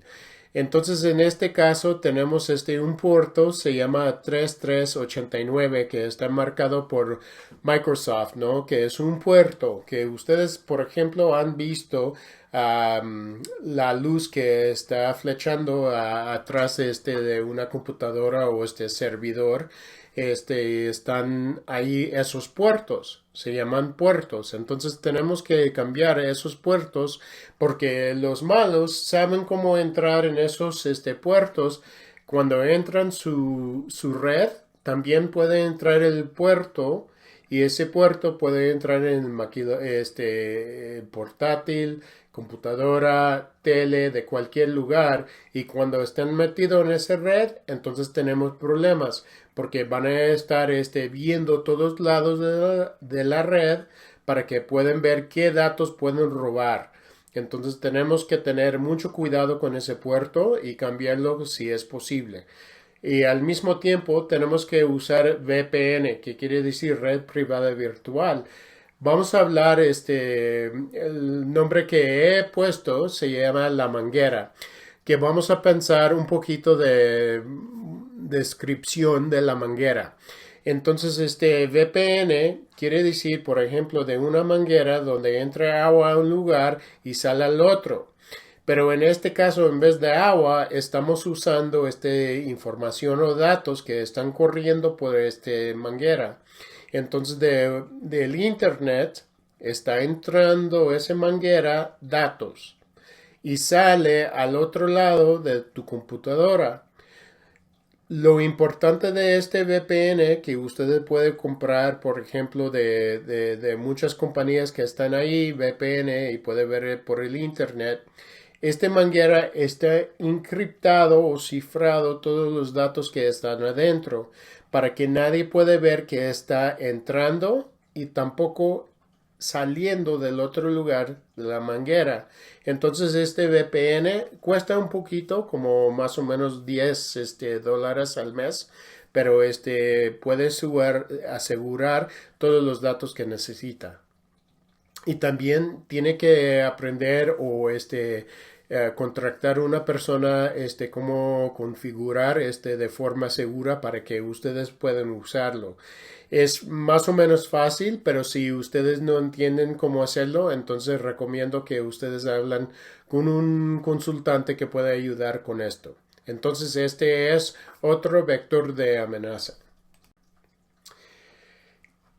Otro es vectores de amenaza que hemos hablado un poquito antes, ingeniería social. Hay tres versiones que tengo aquí que amenazas. Entonces el primero es phishing. Entonces voy a leer esto. Es un tipo de estafa en línea que los delincuentes se hacen pasar por organizaciones legítimas a través de correo electrónico, mensajes de texto, publicidad o otros medios para robar información confidencial. El otro es phishing, la práctica fraudulenta de realizar llamadas telefónicas o dejar mensajes de voz que supuestamente provienen de empresas acreditadas para introducir las personas a revelar información personal como datos bancarios y números de tarjeta de crédito y eso. Entonces también buscan por ejemplo, en esas llamadas contraseñas, información que pueden usar para sacar esos datos. Y al último aquí que tenemos es smishing, la práctica fraudulenta de enviar mensajes de texto que puede ser leído de su teléfono, que supuestamente provienen de empresas acreditadas para introducir las personas a revelar información personal, como contraseñas o números de tarjetas de crédito. Entonces, todos tenemos que tener cuidado con esto, ¿no? Esos tres son muy peligrosos, una amenaza que sigue en todos lados, ¿no? Entonces, si ustedes tienen duda de esto, no toca, favor de no responde, cuelga por el teléfono, y también si es un mensaje de texto, entonces favor de borrarlo y olvídalo. Y esas son las cosas que podemos hacer de eso. Y también no nomás para ustedes, pero también sus empleados, y eso es la información que han hecho. Si una situación que están haciendo esto de nombre de tu empresa, favor de llamar un consultante o también policía o información donde puede ayudarles a quitar esa amenaza. Entonces esos son amenazas internales, también de malware y secuestro de datos. También tenemos aquí unos ejemplos como podemos hacerlo, ¿no? Que puede pasar por el phishing. Entonces el phishing aquí puede pasar por un correo electrónico. En este caso me enviaron uno aquí a mi dirección, pero yo vi del tiempo que podemos ver acá arriba. Vamos a poner esto, el laser pointer. Entonces podemos ver aquí que es de una dirección que no es normal.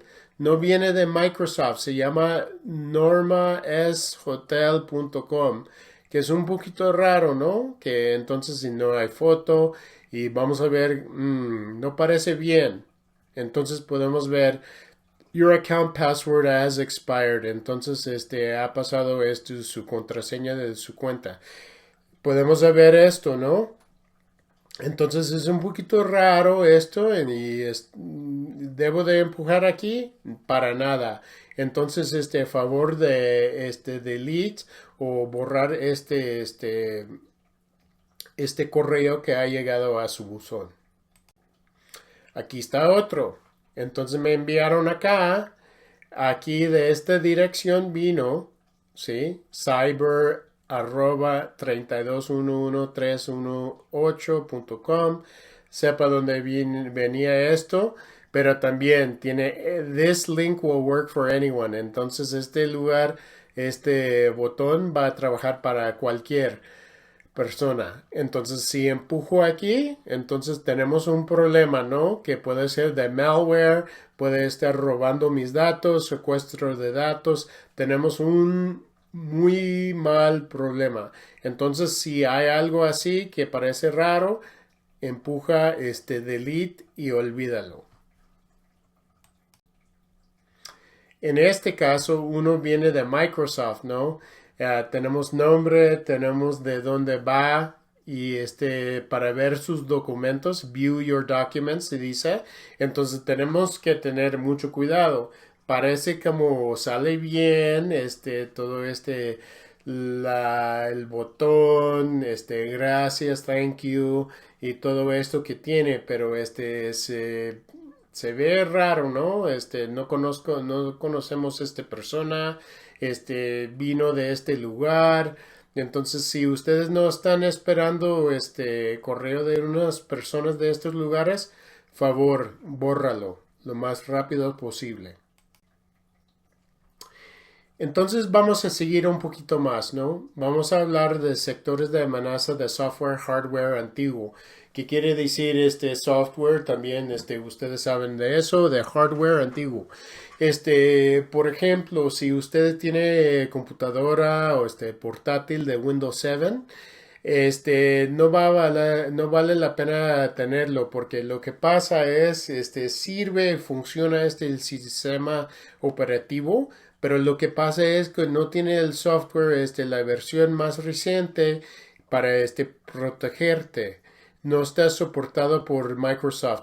Entonces lo que pasa es que tiene amenaza porque no tiene la última versión del software para protegerte de virus, de malware y de todo eso. Entonces recomiendo, en estos casos ya estamos de Windows 11, que deben de comprar el sistema operativo de 11 de Windows de Microsoft. Si usan Windows, ¿no? Que hay unos que usan, por ejemplo, Macintosh, y Macintosh da updates o la última versión del sistema operativo. También tenemos que pensar de Java, ¿no? Adobe Acrobat Flash, que no están usando en estos casos. Ustedes deben de alquilar este software por eso. Y también hay unos discos duros donde van a tener su backup o una copia de sus datos de WD My Book Live Duo, y no está soportado tampoco.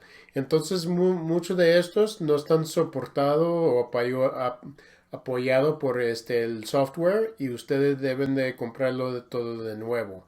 Porque lo que pasa es que funciona, pero no va a funcionar para protegerte bien y no va a proteger sus datos. Defiéndete. Entonces, ¿qué podemos hacer en este caso para defender a sus datos? Hemos hablado un poquito de contraseñas, VPN, la última versión del software, sistemas informáticos o operativos, perdón. Y podemos hablar un poquito más, que vamos a hablar del password o contraseñas, que ustedes pueden utilizar una frase de contraseña. Entonces, sin palabras del diccionario, es importante de hacerlo. Entonces, cuando está creando contraseña, no es esa palabra fácil, ¿no? Algo un poquito difícil, que no es una palabra del diccionario. No usa palabras convertidas en símbolos. Por ejemplo, en vez de S usa el símbolo del dólar. Cambiar cada de 60 o 90 días. Entonces, cada 2 o 3 meses vale la pena cambiar la contraseña que ustedes están usando para el teléfono, usando para computadora.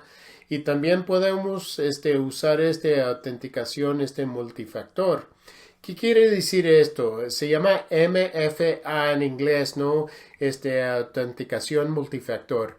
Entonces, si ustedes han conectado, por ejemplo, con su banco en su teléfono, tiene que poner su usuario, el nombre de usuario, contraseña, pero al mismo tiempo a muchos de los bancos que están usando que van a enviar un text con un número que es no conocido por nadie y tiene que usar ese número del text de su banco a ponerlo en la aplicación para abrir su cuenta, ¿no? Entonces esa es una forma de multifactor. Al mismo tiempo podemos usar huellas aquí de sus dedos. Otro es su rostro, que puede tomar foto de su teléfono para abrir el teléfono. Entonces esos son autenticación multifactores que ustedes pueden usar, no solamente la contraseña. Y si usan eso es doble o mucho más difícil a entrar o sacar datos o robar su información. Entonces, mienten sus preguntas secretas. Entonces, si hay una aplicación o están usando un software y dice ahí que es su pregunta secreta, entonces mienten algo que no es verdad para que nadie sabe si usa algo, por ejemplo, aniversario, cumpleaños, que es verdad. Entonces la gente puede escoger y adivinar qué son esos para entrar y sacar información de su computadora. También contraseñas únicas, administradores de contraseñas. Entonces, cuando ustedes tienen, por ejemplo, los enrutador y modem y necesita ser administrador de esos partes o refracciones de la red, entonces ustedes deben ser el única persona que puede poner esos contraseñas. Entonces es importante de pensar algo que es única. Es muy importante de pensar en eso y no comparte eso con nadie. Es como ustedes impresor o impresora de su negocio, entonces también ustedes son impresoras de su red y tiene que cuidarlo y los datos. Ustedes también deben de pensar de usar contraseña de idioma extranjero, que puede ser importante para ustedes. Entonces piensen un poquito de eso. Cambio la contraseña con mucha frecuencia, cada 60-90 días. No usa palabras muy simples o fáciles. Favor de usar autenticación multifactor MFA, que es muy importante, y también con eso es parte de la red donde usted es administrador. Piense en contraseñas que son más difíciles para que nadie pueda entrar y también, por favor, no comparte esos datos. Entonces, ¿qué más que podemos hacer?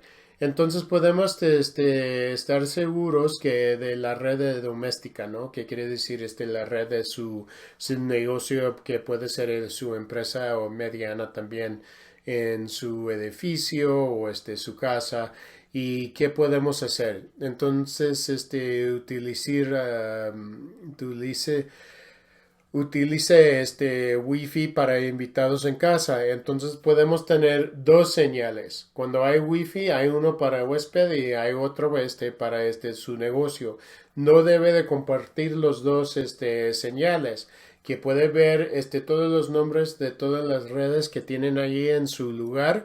Es mejor que ustedes deben de separar uno para esos huéspedes que pueden usar como visitantes, familia, los nietos de cualquier persona, y otro es solamente para su negocio.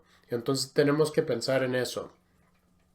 Entonces también utilice un punto de acceso móvil hotspot en lugar de wifi público. Entonces si ustedes van a un lugar que es público, de un café, restaurante, un lugar, biblioteca, recomiendo que ustedes usen hotspot como teléfono, para usar eso como modem para entrar y sacar los datos, ¿no? En vez de usar gratis, del wifi público. También tiene que configurar conexión de red de Windows pública. Entonces tenga cuidado para que no esté conectado automáticamente en esos lugares. Entonces si van a un restaurante que conoce un café, que automáticamente se va a conectar con ese Wi-Fi. Tiene que conseguir un mejor router. Entonces ya hemos hablado del enrutador. Si tiene más de 3 años, recomiendo que ustedes cambien, por ejemplo, el router más nuevo porque tiene el firmware o software, la última versión para proteger todos los datos y también para que no hay gente mala que están entrando. Y también actualizar firmware en routers y también otros dispositivos ahí, por ejemplo, la tele, modem, también enrutador que hemos visto y también computadoras y sistemas operativos que ustedes tienen. Entonces tenemos un poquito de trabajo remoto para empresas.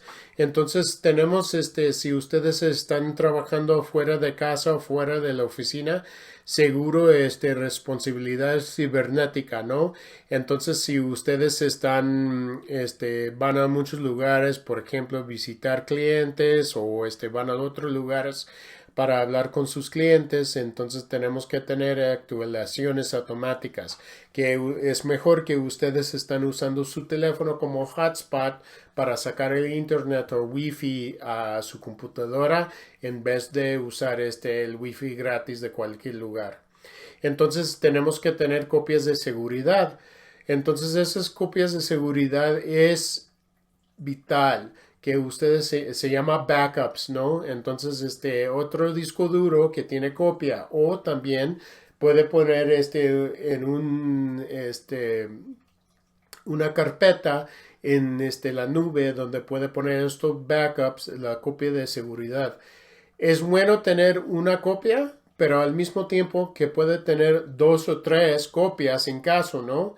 Si pasa que, por ejemplo, pierda su portátil y compra otro, entonces puede bajar todos esos datos de el disco duro o la nube. Entonces, por eso es muy, muy importante. Es comprar computadoras que los empleados usarán para el trabajo remoto. Y también ustedes, por ejemplo, si ellos están visitando clientes y están llevando sus datos, ¿no? Pero favor de solamente usar o dejar esos empleados usar datos o computadoras que están nomás con las aplicaciones y los datos que necesitan para su trabajo. Si, por ejemplo, están visitando para sacar partes de coche y usar la computadora de eso, no necesitan las aplicaciones de finanzas o de finanzas o de contabilidad. Entonces no deja que están usando esas aplicaciones, nomás las aplicaciones y los datos para hacer su trabajo. Garantice un alto nivel de seguridad para su red. Hemos hablado de VPN, UTM. Entonces VPN es esa manguera que ustedes necesitan para encriptar todos los datos que necesitan y también es muy importante. cifrar discos duros de computadoras móviles, entonces cifrar o encriptar todos esos datos y el disco duro. Cambiar valores predeterminados, entonces esto es importante también. Cambiar esos valores para que están más seguros. Ese es todo que tengo en este caso. Quiero decir gracias a ustedes por escuchar este curso de ciberseguridad. Estoy muy contento para ayudarles. Mucha suerte y espero que ustedes están disfrutando de su negocio y están muy exitosos en lo que hacen. Gracias y espero que todo está bien y gracias al Small Business Administration. Que tengan buen día.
Hello, and welcome to our annual SBA Cyber Summit.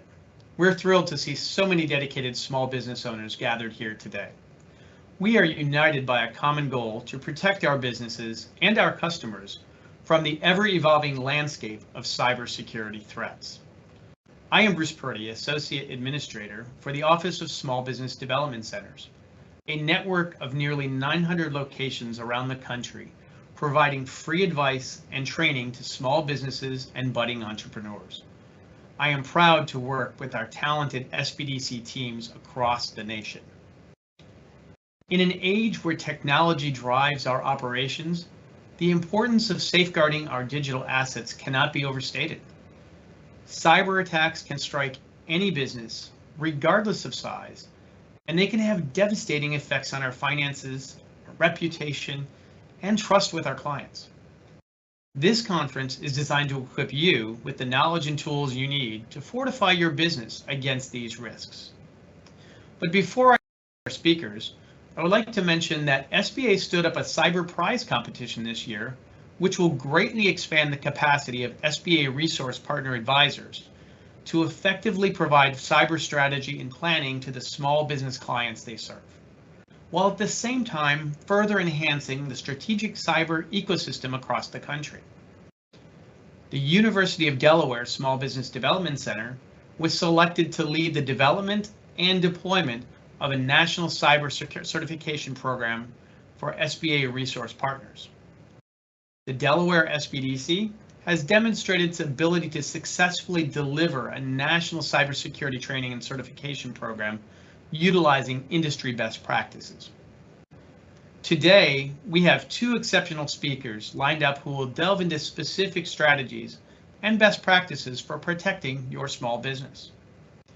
First, we will hear from Jacob Blackston, a cybersecurity expert with many years of experience in the field. Jake has worked as the Digital Solutions Manager for the Delaware Small Business Development Center, where he focused his efforts on cybersecurity education for small businesses. Jake is also the 2024 winner of the Cybersecurity Summit Visionary Leadership Award. Joining Jake is Scott Tabor.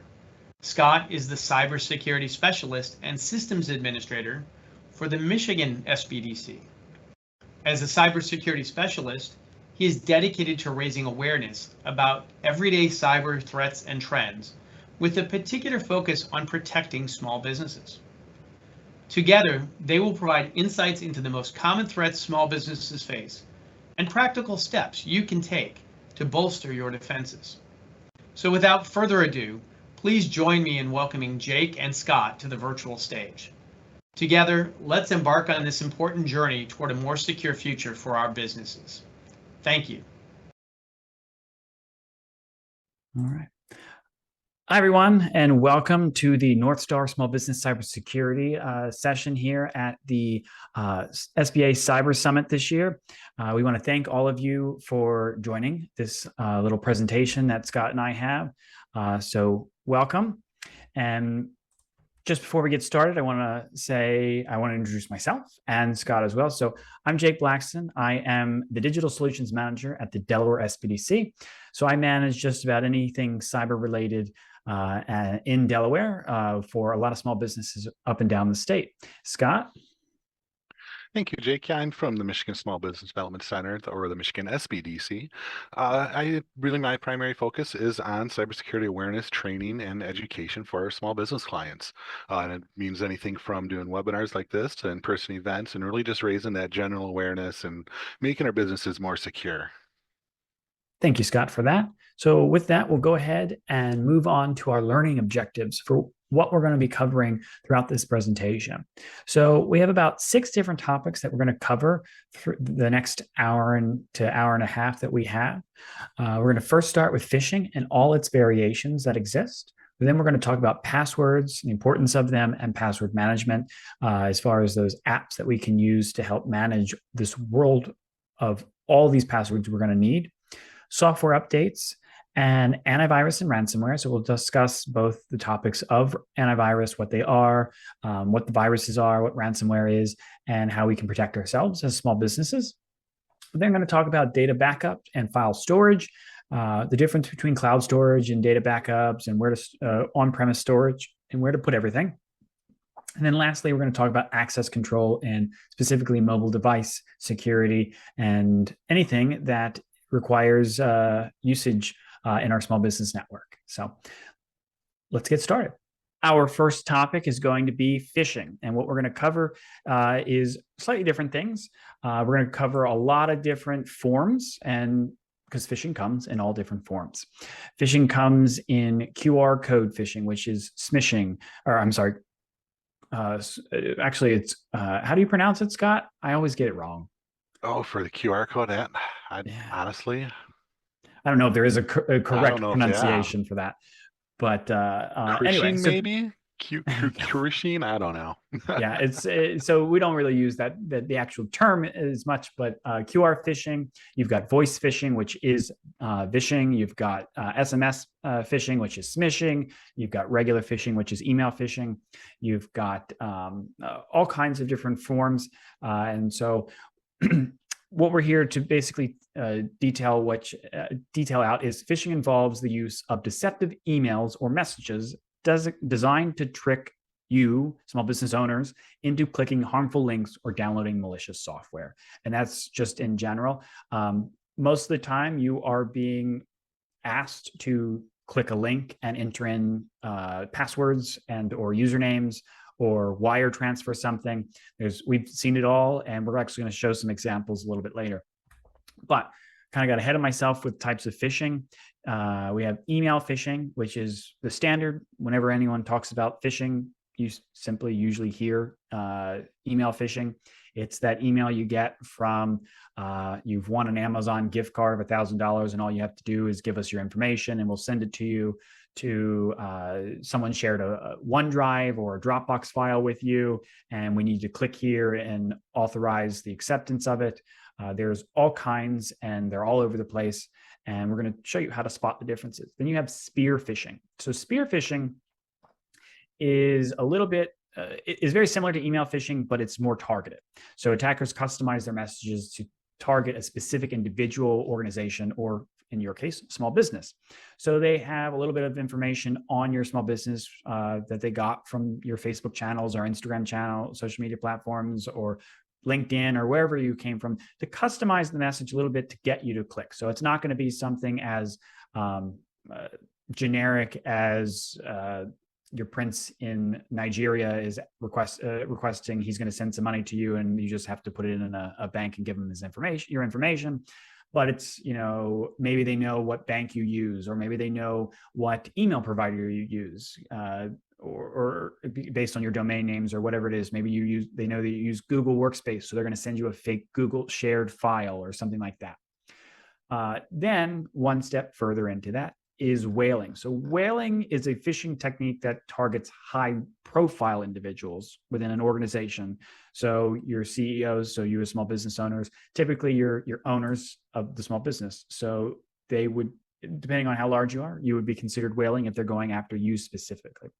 And these attacks are very highly personalized. So instead of going and getting your company information off of your social media platforms and trying to customize the message that way, they'll actually customize the message even further and personalize it more. So now you're talking, they went onto your personal Facebook page, or personal Instagram page, or personal TikTok page, whatever it is that you have, and got personal information to further customize that email to really get someone convinced that they are who they're masquerading to be.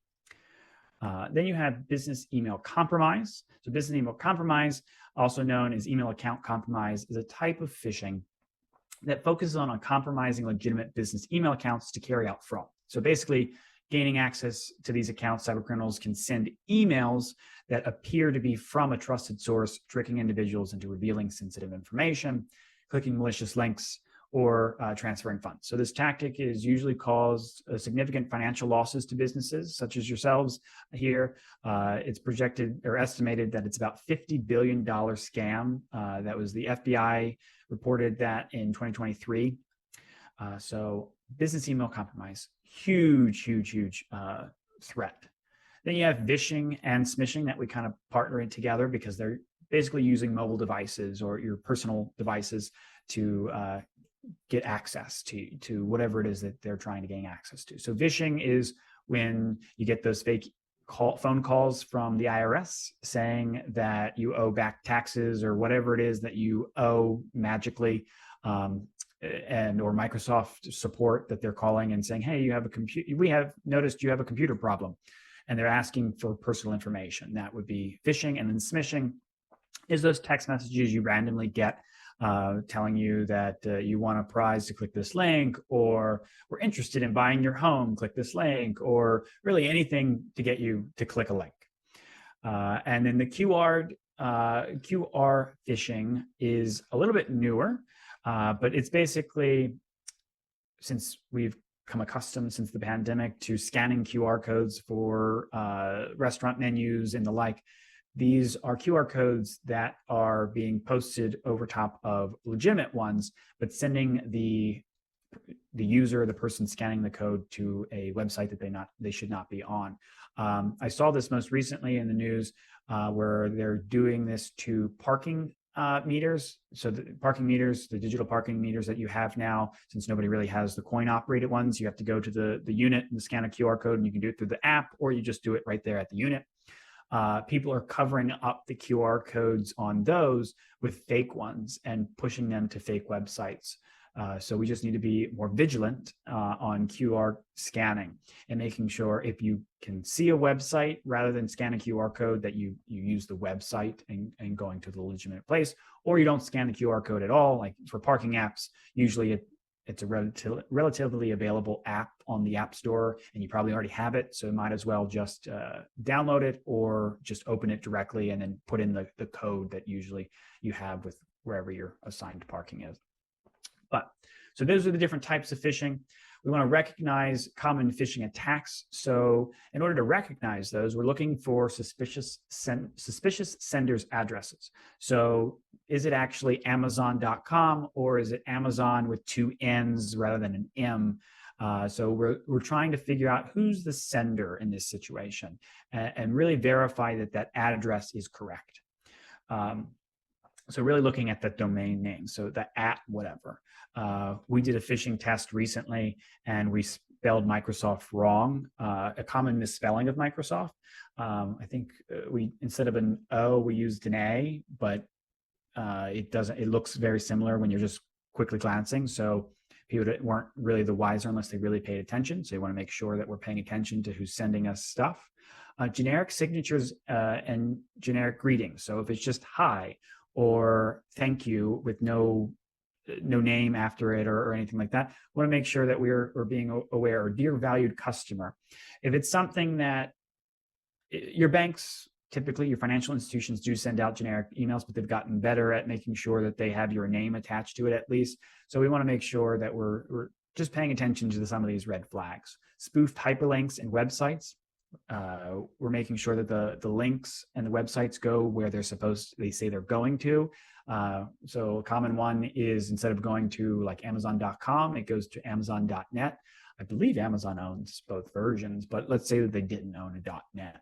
You just want to verify that is actually going to where it should be going.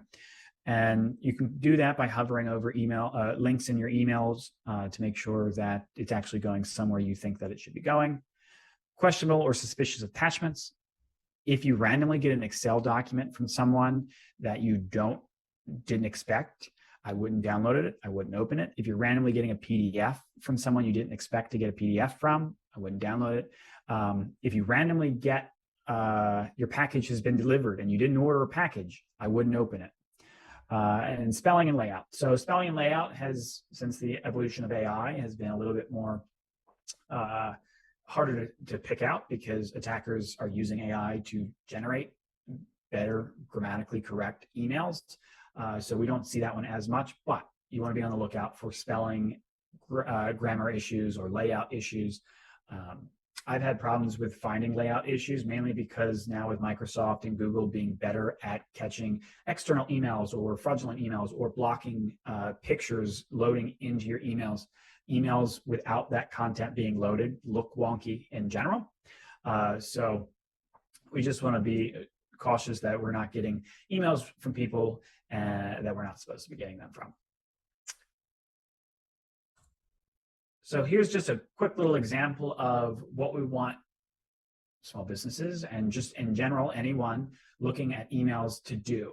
So you get something from human resources, but in Google, if you have a free domain, you can make that name anything you want. So it could be humanresources@gmail.com, which I'm pretty sure you can't have, but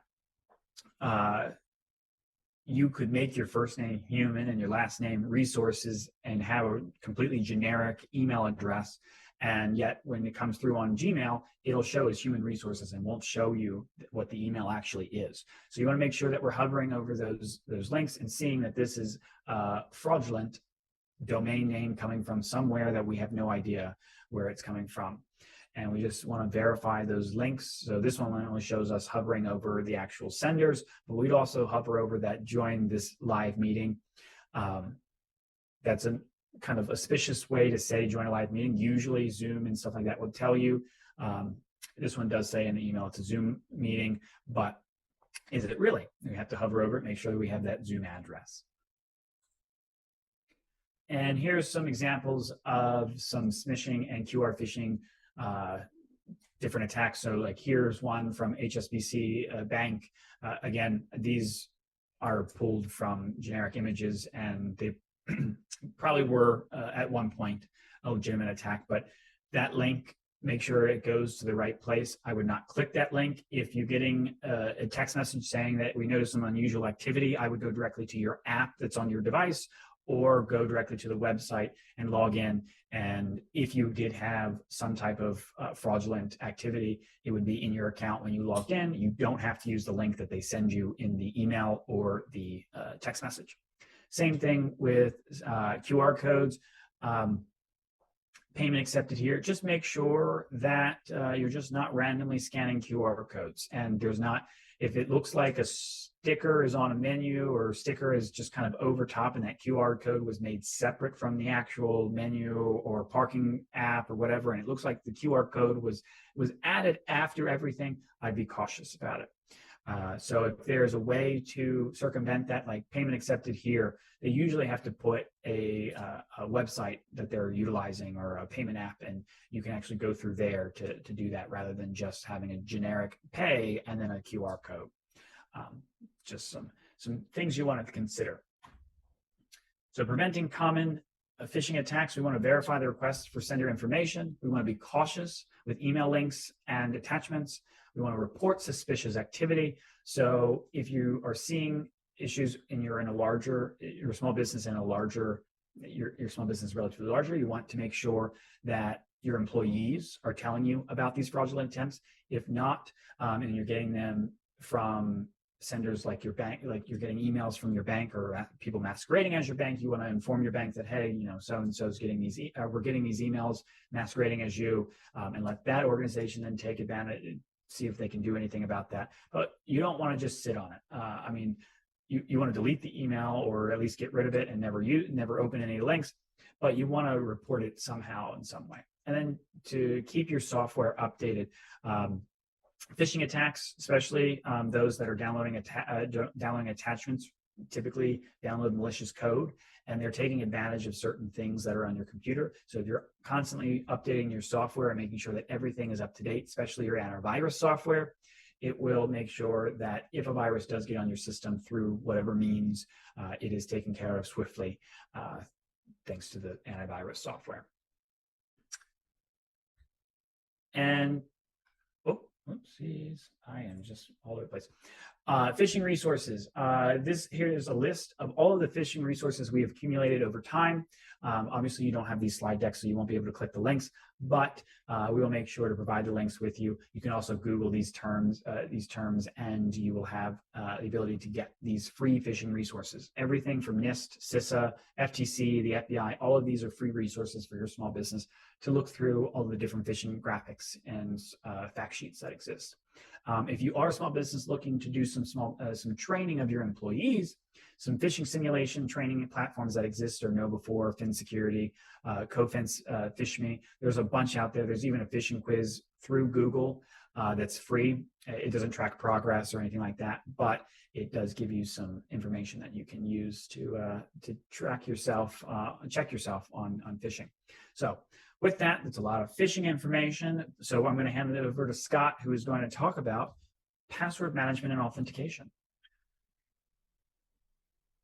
All right. Thank you, Jake. I appreciate that. Yeah, wonderful conversation right there on phishing. But we're going to talk about password management and authentication now. And really, it's really critical for us to really have strong passwords and to have good authentication methods. And we're going to learn why here. Next slide, please. And so why do the passwords really matter, and why do password managers really matter? And then, we can start with passwords first real quick. And passwords matter because, that's what gives us access to our accounts, right? And so we want to make sure that they're complex, that they're long, that they're going to be difficult to guess, but easy enough for you to remember. But you know what? Lots of times when we try to make them long, unique, and complex, we can't remember them anymore. And that's really where password managers have their importance for us, is they can make extremely complex passwords that, you don't have to remember anymore, which is really great. And so with the password managers, some of the things that they really focus on is protection against unauthorized access. It's an extra step that requires the cyber criminal to have to perform, and without having that password, they're not going to be able to crack it because it's going to be too difficult. They can help prevent against brute force attacks, and that's really when the cyber criminal is going to be guessing every possible combination of password that can be out there. They're going to plug your username in and just start typing in, or in most cases, their software is going to be typing in for them, and they're going to go about their day, and hopefully for them, they're going to be able to crack your password. But if you have a long and complex password, you don't have to worry about that anymore. There's also could be some compliance requirements in regards to having password managers, and many industries really mandate that you have strong password policies, and not just the policies, but strong protections in place once you have those policies in place. And another thing is reputation protection. Having weak passwords can lead to data breaches, and we really don't want to see those happen, as the word data breach is, raises the hairs on the back, I think, all of our necks a little bit when we start talking about it, because we know that we're losing information, we're losing data. And it's client data, it could be customer data, it could be whatever it is, employee data. You don't want to lose that information. And so when you have suffered data breaches, you can definitely suffer business reputation damage or customer loss because they lost trust in you.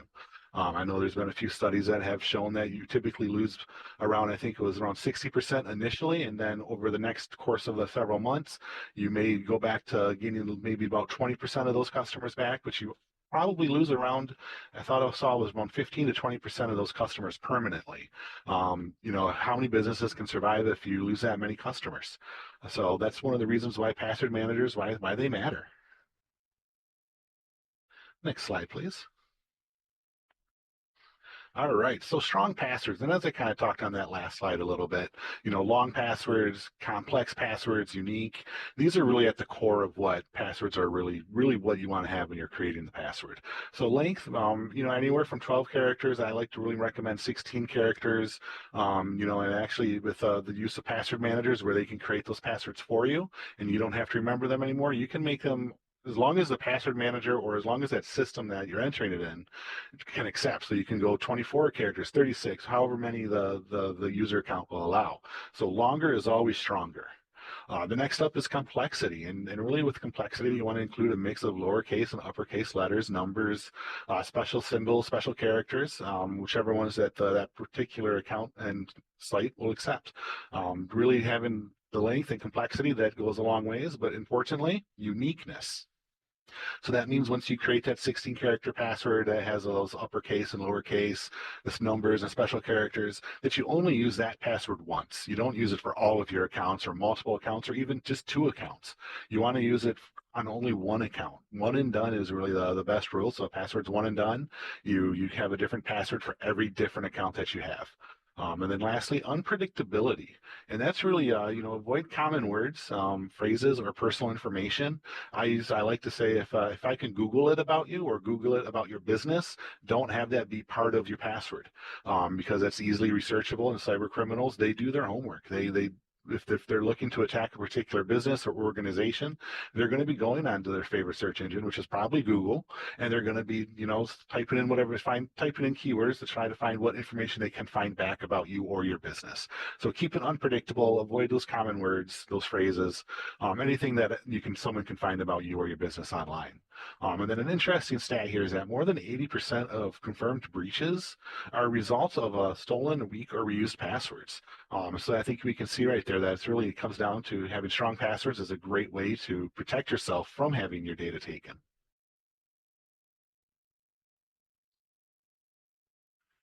All right. Now, some common mistakes that we see with passwords, and I think we probably saw on that last slide a little bit, some of the examples that were on there, but, and people like to kind of joke about the common passwords here. And I know there was an old movie back in the 80s that was hilarious that commented about that's the same password that's on my luggage that it was on their super weapon that they had, right? And so, one of the most frequent mistakes that people really make is using the simple, easy to guess password, whether it's something like, 12345.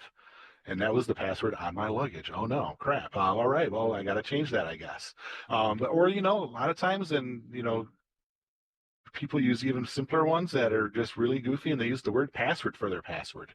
Whenever you see different articles that always pop up throughout the year of the most commonly cracked passwords and the most popular ones that the hackers use, it's 12345. It's password all lowercase, or some other combination of it.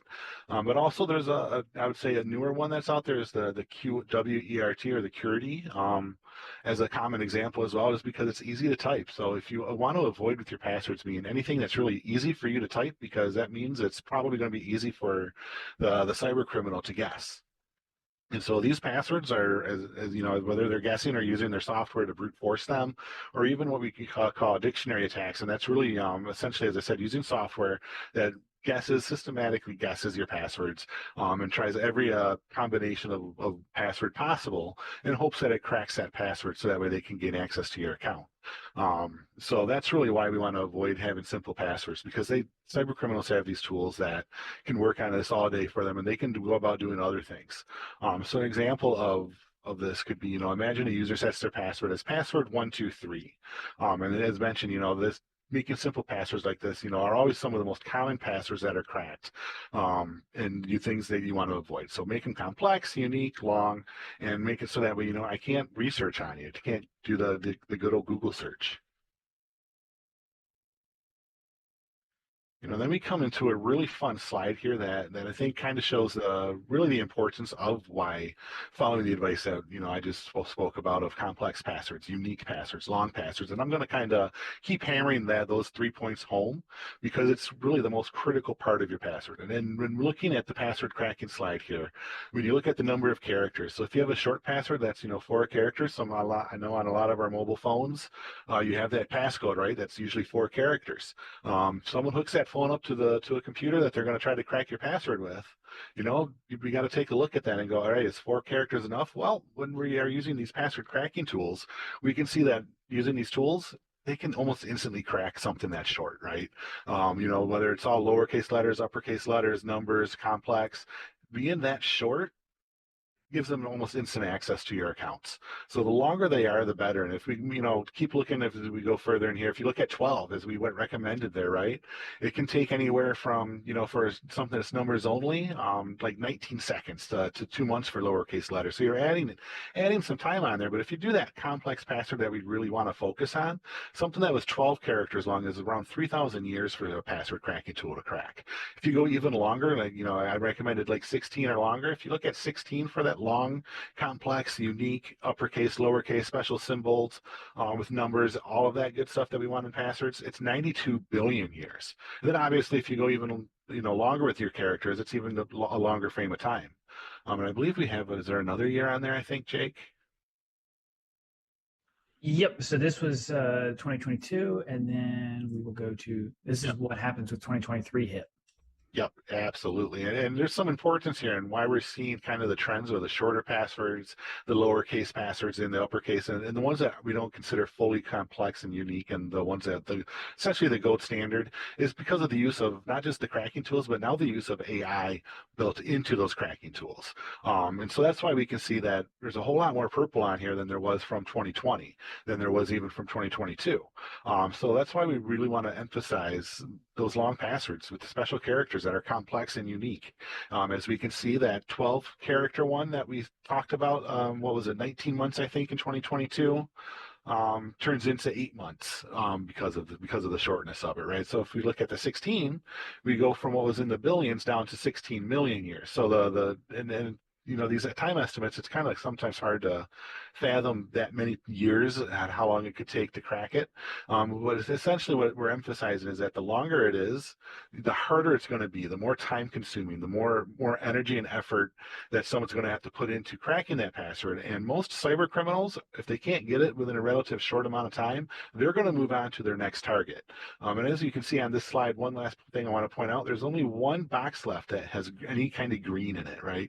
And that's the 18 character password that would be our gold standard of having the uppercase, lowercase, special characters, and numbers at 79 billion years. So as we can see, cyber criminals are getting better tools, just like we're getting better tools for our work productivity. It's their work productivity, and they're increasing that they're decreasing the time it takes them to crack our passwords. One thing I add here is also through 2024, we got back some of the green. And it's not because we got better or the cyber criminals got worse at getting things. It's because a lot of companies are now changing how they store our passwords, and they changed their encryption mechanism. So we did get back our green a little bit here in 2024 because some companies like Google and Microsoft have changed the algorithm that they use to store our passwords, which is great. But then it calls the question, how long until attackers can catch up with the new software and stuff to then crack these even faster. So here's just quickly a kind of a sample slide on the comparison between 2020 and 2023, which actually compares the same encryption mechanisms we had in 2020 versus what we had in 2023. And then the comparison between changing those types of algorithms from 2023 to 2024. Excellent. Thank you, Jake. And so continuing on with password managers, you know, as we mentioned, they can really help create and protect your passwords and help you create those complex ones that you never have to remember again. So it's an essential tool to have in your cybersecurity toolkit. It's one of the tools that I always recommend. It's one of the tools that you just have to always have. And, you know, they're strongly recommended to utilize and to have your employees use, or if you're even for personal life, your personal use of them. They allow users to create and manage our unique, our strong, our passwords that, you know, that are one and done. You only use it on that one particular account. And also, you know, you can create them for multiple accounts. So that way, if you know, you don't ever have to actually create your own password. Let the password manager create it for you, and then it'll remember it for each one of your individual accounts. I know personally, I probably have well over 100, 200 different accounts to try to keep track of. And you know, it'd be impossible otherwise, you know, and that's without taking work accounts into to account for it there. So, you know, some of us, especially in the IT world, we could have potentially, you know, a couple hundred, 500 to 1,000 different user passwords that we need to use for the different tools that we have. And trying to remember those, impossible. So some of the great things about them too is, you know, they enhance the security because of it. They generate those better passwords for us, those gold standard passwords that make it that much more difficult for cyber criminals to crack or to hack. Not only that, those stored passwords, and you might question, go, well, what happens, you know, how are these stored? Where are they being kept at? And how are they protected? Well, all the good services out there that do password managers, they encrypt these passwords. So that way they can't read them and access them, and that way cyber criminals can't read or access them either. You have to have essentially what we will call the key to unlock them.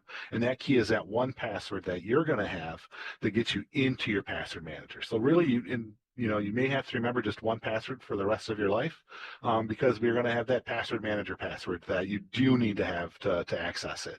But after that, you save everything in that password manager. Just forget about them. I know my life got a whole lot easier when I could stop remembering having to remember all my passwords. Just let the password manager, you do it. It's simple as a couple clicks on a mouse to input it into the browser in which you're signing in on. So it actually can speed things up because you don't actually have to type them out anymore.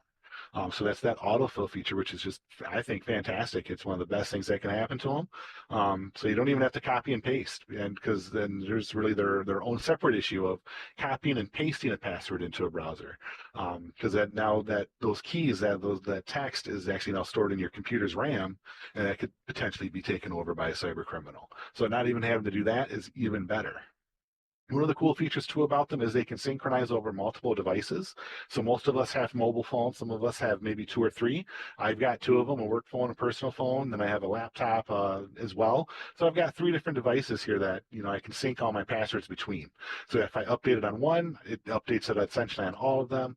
So that way I don't have to worry about, oh, what did I change this password to, and what do I have to do to make sure my mobile phone gets it now. You don't have to worry about that. And then a lot of the other password managers out there will also do regular prompts to have you update your passwords, so you can get reminded of it maybe every 6 months, every year, to change your passwords. So that way, if that way, whatever the policy is for that you want to have for your small business, you can have that implemented and to force people to change their passwords, or to just they can also look at the strength of the passwords as well, and identify whether the password is one of our gold standard passwords or if it's a weak password that needs to be fixed. So for those of you who are going to be switching to password managers, that's probably one of the best benefits of a password manager as well, is it's going to tell you which passwords that you really should change, which ones are being reused, which ones are too simple, and which ones aren't complex enough. So that's one of the great benefits of using these password managers. And I do want to mention a few of them, just because, if you were to use your favorite search engine and type in password managers, you're going to get dozens to 20 to 30 to 40 maybe different results. And how do you pick one, right? Which one's trustworthy, especially knowing that there's paid ads on Google and paid ads on Bing and the other search engines that are going to push up some of the other password managers that may be nefarious and maybe even malicious. So there are a handful that I really like, one being 1Password, another being Keeper, and then the third one being Dashlane. They're all really good industry standard password managers. They're all pretty comparable to each other in how they function, how they work. So one of the recommendations I always do is say check them out. Most of them offer a free version to try or to demo, and then that way you can make your decision and go with the one that you want for your business after you check them out and really review them for yourself. All right. In addition to password managers and having complex, long, and unique passwords, one of the other reasons why we probably have seen a lot of accounts, how we've reduced and minimized the threat of them being cracked and overtaken or compromised is because of multi-factor authentication. So one of the cool things is, how we're shown on that previous slides of the 2020, 22, 23, 24 of how long it can take to crack a password. Well, if you throw in multi-factor authentication into that mix, you're going to make that exponentially even more difficult for someone to crack your password, just for the sheer fact of, we have that extra step. We have an additional step. A lot of times it's called 2-factor. We're going to use multi-factor here because you can have more than just 2 factors when implementing this. And so it adds an additional step or steps that most cyber criminals aren't going to be able to have or do or guess when it comes to getting access to your accounts. And what I mean by that is, a lot of times it's going to require something that you either know, so the knowledge factor, it's going to be something that you possess, so a possession factor, or something that is you kind of also say inherent, or it's the inherence factor, right? And when we're looking at the slide here, it kind of gives you an idea of maybe what those are. So the knowledge factor is it requires you to put in that password to that user account to sign in, and you may be using your password manager to input that password in, which is fantastic. But so you have to have a password to access an account. Another thing that you would have to have is knowing the account name as another part of it, right? And so that could be it's part of that knowledge factor. So it's knowing the account, knowing the PIN, knowing the password. It's the know something factor of a password and of getting access to an account. The next things is the possession factor, and that's something that you have. And so this could be a physical token, which is we can say maybe like a smart card that you would plug into your computer. It could be a physical token, like a security key that, plugs into the USB port of a laptop or a desktop, or maybe it has the RFID chip in it to be able to essentially connect to your mobile device, so that way you can access your accounts on a mobile device through that security key. Or it could be a one-time password generator, whether it's an authenticator app or sent via SMS, the text messaging. Where it's that one-time expiring passcode where you put it in, then it expires, and in those authenticator apps, a lot of times they expire every 8 seconds, 12 seconds, whatever their standard is for that particular app. So that way that way they never linger, and that way they can't be guessed by the cyber criminal, because they're always going to be super random because of that. And then lastly, the inherence factor, which is something that you are. And this is the biometric identifiers, things like your fingerprints, your facial recognition, voice recognition, or even as cool as going like to an iris scan. So that way we have these different, these different aspects of being able to sign in and authenticate to our users. So the knowledge is, as I said, your username and password. So, though that can be cracked, because as we saw in the previous slides, that cyber criminals crack those with the different tools they have. But we throw in a second step or a third step, like the possession of a security token, or have an authenticator app. They don't have that. They don't have possession of that. They don't know that PIN number. So that way they can't get into your account anymore. And if you throw in a third step, like the biometrics, good luck getting your thumbprint. It's just going to be much more difficult for someone to get that. So this adds an additional layer, really, of protection. I know Microsoft likes to tout that if you're using any of their Office 365 services, that they have a 99% success rate of protected accounts as long as you have multi-factor deployed on the different resources that they have. And I know Google has also talked about how when they switched to their security keys, that they've suffered no employee account takeovers. So that means none of their employees had their accounts compromised. So we know that multi-factor works, and really it's one of the best ways to protect your user account. So for me, you have to have it. So some of those different types of multi-factor, as we talked about on that last slide a little bit, is the SMS-based, the app-based, the biometric-based, or the hardware token, the security key. So as you can see here on the screen, SMS-based, you get that text message with that 6-digit code. Most of us have probably received those multiple times, countless times. You have the different app-based ones, like Google Authenticator, Microsoft Authenticator. I know there's a good handful of others out there. Most of those are free. If you want to deploy it for your business, though, so you can manage it, there are also paid versions of that, which I do recommend if you're going to deploy it to your employees. So that way you have control of it, you have ownership of it, and that way you know your employees are using it. Nextly, biometric. So as we said, thumbprint, iris scan, that kind of good stuff. And then the hardware token. In this particular one, it's an RSA key that has a written code that pops up on there for you. So that way you have to enter that in. So there is a different variety of them out there. Some drawbacks of these and I want to focus primarily on the SMS based MFA, because there are some drawbacks to it. One being what we call SIM swapping attacks, and this is where an attacker convinces the mobile carrier to transfer essentially your phone number to a new SIM card that is under the control of that cyber criminal. So that way that allows that attacker, that cyber criminal, to receive the verification codes, come into their device instead of to you now. And the thing is, a lot of times you don't get alerted to it, because obviously the carrier provider was tricked into it, was pressured into it, whatever the case is. The cyber criminal was able to get them to adjust essentially that for you. So this SMS is really probably the one that you want to try to stay away from if possible, and use one of the other methods we talked about, just because it's a little bit easier for a cyber criminal to take advantage of, as opposed to an app-based, a biometric, or a hardware token. And then our last slide here for passwords is our resources page here. And as Jake mentioned on the other slide for the resources, can't click these right now because you don't have the slide deck, but take a quick screenshot of them and be able to search them on your favorite web browser, and they're going to pop up. And then another password management tool that we want to talk about just real quick is Bitwarden. It's just another good resource, or another good tool to have instead of like a keeper or a Dashlane. Awesome. Thank you, Scott. So now we're going to transition over to software updates. Sorry, not password updates, software updates. But we're going to have to pick the time up here, Scott. We're dragging a little behind. So I'm going to go through some things and not going to miss anything, but we might just do a little bit faster than we typically would. So software updates, we want to make sure it's relatively simple, that all of our software is up to date. We want to ensure compatibility, that all of our updates that we do make are actually compatible with the systems. I know that there was when I used to be a digital forensics investigator, we would go in and we would investigate systems that were decades old, running DOS and things that they should not be. And the reason they weren't getting updates was because they were afraid that if they updated the server, that it would basically lose all compatibility with all of their new technology and it would take them down. So I want to make sure that the updates ensure compatibility constantly. And so we don't have these legacy systems that just keep getting behind further and further. And then we want to enhance security. So we update mainly to enhance security because there's security patches all the time.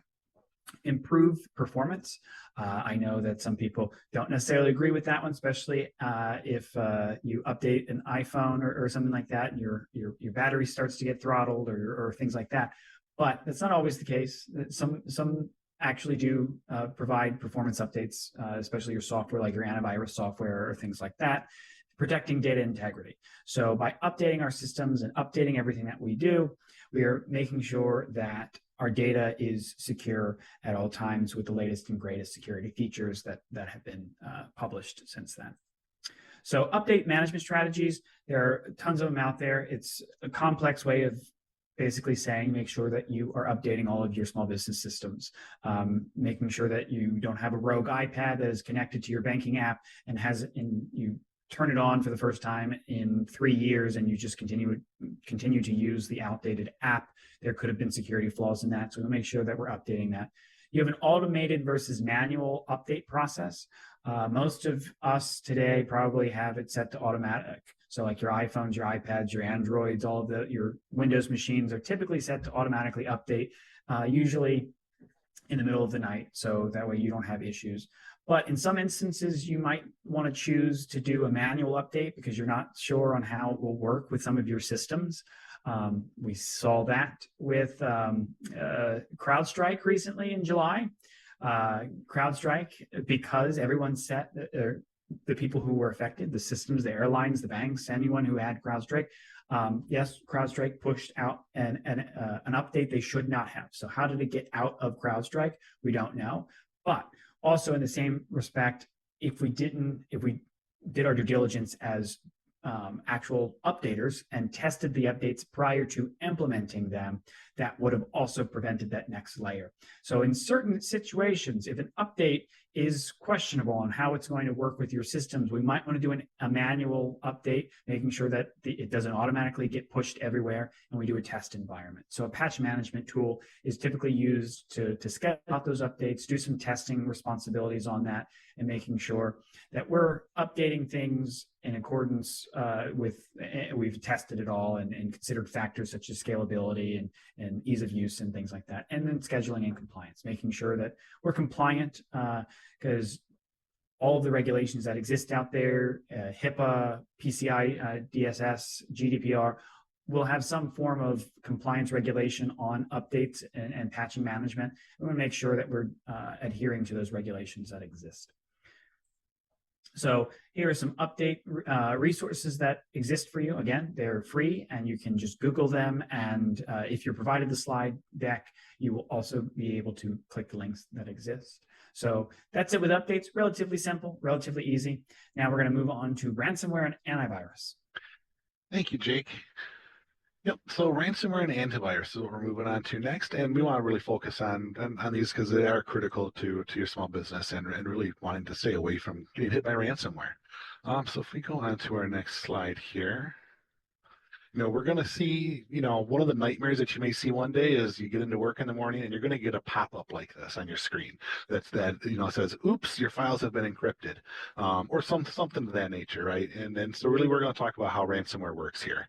And so with it, essentially your computer is going to get the data on there encrypted, the hard drive will be encrypted, and a lot of times then that malware that the cyber criminal put onto your computer is going to look for other devices across your business network and try to jump to those and encrypt those as well. And that could even include a server that you have on site there as well. So it's going to try to get to all of that, encrypt it, so that way you can't access your data. One new horrible thing that they decided to do with ransomware now, and we're probably seeing more prevalent than the older school of ransomware, which was just encrypted data, is the cyber criminals are stealing your data as well, and then threatening to expose that data if you don't pay the ransom. And so to sum it up real quick, kind of how ransomware works here is your computer is going to get infected with a form of ransomware. It's going to steal your data, pull that data back to where the cyber criminal is, going to encrypt your data as well. Then the cyber criminal is going to say, hey, you can unlock your encrypted files that I have by paying me, maybe $300, a couple $1,000, $10,000. These cyber criminals really do their research on your small business and the people they're attacking, so that way they can identify what you could actually afford to pay. Because if they were going to say, hey, give me $1 million, you're not going to do that, because you probably don't have it, and it's an absurd kind of request for a small business to make. But they're going to go $5,000, maybe $1,000, and so they're going to ask you to essentially pay that in Bitcoin or another digital currency, whichever one that they prefer. They're even going to give you the address for it. As you can see on the example here, it's going to be Bitcoin. You send it to that address and then transfer the money over to them. So the idea is they're going to put pressure on you, say that you aren't going to get either your files back, or they're going to expose all your data to the general public, essentially exposing that data and causing a data breach to occur. So you want to really, we want to stay away from that, right, Jake? So I have to say, let's move on to that next slide here. And so different types of ways that they really are hitting your computers and hitting your devices with ransomware, and really even other malware or viruses. I'm going to use the term malware for most of that, though. It's coming through either through things like exploit kits, drive-by downloads, attachments and links, phishing emails. So it kind of goes back to those phishing emails and not clicking those links or downloading those attachments that you get with those, right? So I think, as you can see, it's kind of circular of how cybersecurity really is. It's different ways to attack, and they're all kind of go in a circle of how to do it. So some impact of ransomware attacks on small businesses is, ransomware attacks represent one of the most pressing cybersecurity threats that really are faced by small businesses today. They can have a severe and far-reaching consequences, anywhere from locking up the data so you can't access it anymore, to exposing that data to the general public on the internet, for everyone to see. And this can really create financial losses, reputational damage, and really potentially even some legal or compliance issues as well, depending on which industries you're in. So that's why we really want to protect ourselves from ransomware. And then some of the things that you can do to protect yourselves from ransomware and other forms of malware as well is to use an antivirus software. And then a lot of times we think that's antiquated and slows down my computer. Why are we still using it? And antivirus programs have been around for 30, 40 years. They're useless. No. They're still one of the best lines of defense that we can have. Every year, the CISA does a report on the most commonly used vulnerabilities and exploits throughout the year, and we always find, I think last year it was 8 of the top 10 were forms of malware that were two or more years old. So that means if we have things like antivirus and we're doing updates, so we're going to eliminate those vulnerabilities there because of that. We're going to have tools and resources that can block ransomware sites from even happening. Most of them have a server that they go back to communicate with, and if you have tools in place that recognize it, and your firewalls go, oh no, that's not good, it can actually block that communication from ever happening. Same with like application whitelisting, and then what that really means is by there we go. And what the whitelisting really means is you're configuring your operating system or your third-party softwares and saying these are the softwares that are acceptable to be used. These ones are authorized to be used. All other softwares installed aren't allowed to be used. So any new software that is put onto the computer, and in this case, the ransomware by the cyber criminal, your computer is going to go, oh, this is a new software. Am I authorized to use it? It's going to check against the whitelisting, and it's going to go, no, I'm not allowed to use it. It's not going to use it anymore. So only those programs that you allow can be used at that point. You can also restrict using personal devices. I know a lot of times people will use personal devices to access things like email or to look at calendars, things like that for when it comes to work purposes. But if you're able to eliminate personal devices that you don't have any control over with your cybersecurity, that's one of the best things that you can really do. One of the other good things to really consider is the limit administrative privileges. And this one's difficult because everyone feels like they should have the right to install whatever software they want. They should be able to do whatever they need to and have full admin privileges on their computer. But in reality, we don't want to have everyone having that type of high-level access. And it's actually quite commonplace for those even in the IT and the security industry who need that system admin kind of level access to have either separate account or to escalate their privileges with an additional step to actually get those extra privileges when they need to use them. Otherwise, they go back to using the really the least privilege account that they can use. And then lastly, avoid using personal applications on work devices. So that could be things like installing, personal social media on there or personal email accounts on there. If it's a work device, it needs to be work accounts only. All right, so what is an antivirus, or what is antivirus? And as I said, it's one of the most important things that I think you can put onto your computer. And a lot of times, I will say the word antivirus is probably outdated, and we could call it either anti-malware or more of what we're finding out now and it's seen in the marketplace is endpoint protection. And really we call it endpoint protection because we put it on the edge and the end of all of our devices to protect those devices. And really what they do is they can detect and prevent and remove malware infections from your essentially from getting either to your devices, or if they get on your devices, will remove and prevent them from doing what they want to do. And this includes ransomware. And sometimes more broadly, we as I said, we refer to it as anti-malware. And then the good cool thing is it's no longer just looking for what we'll call the virus signatures or the malware signatures, which are the known definitions or the known software types of the malware.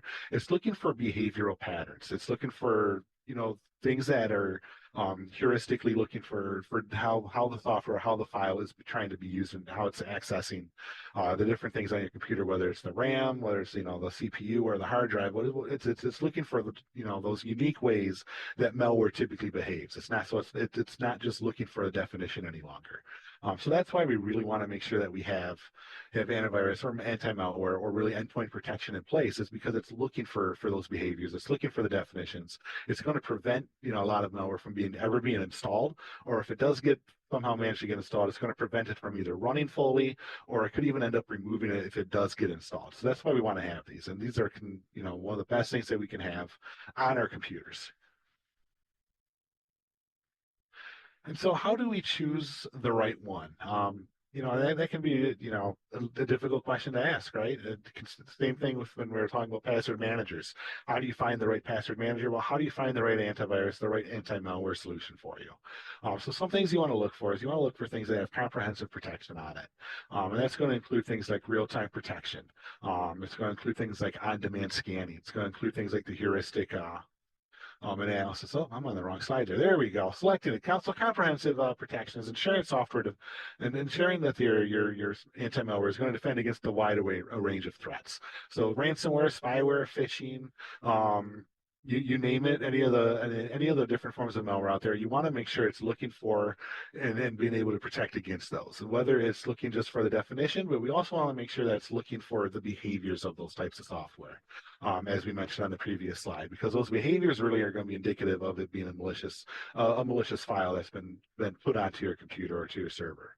You want to look for things for ease of use. You don't want it to be too difficult or too difficult to manage, because then you're not going to want to deploy it, or end users aren't going to want to use it. So make sure that what the products that you're looking for are user friendly, that has a limited learning curve.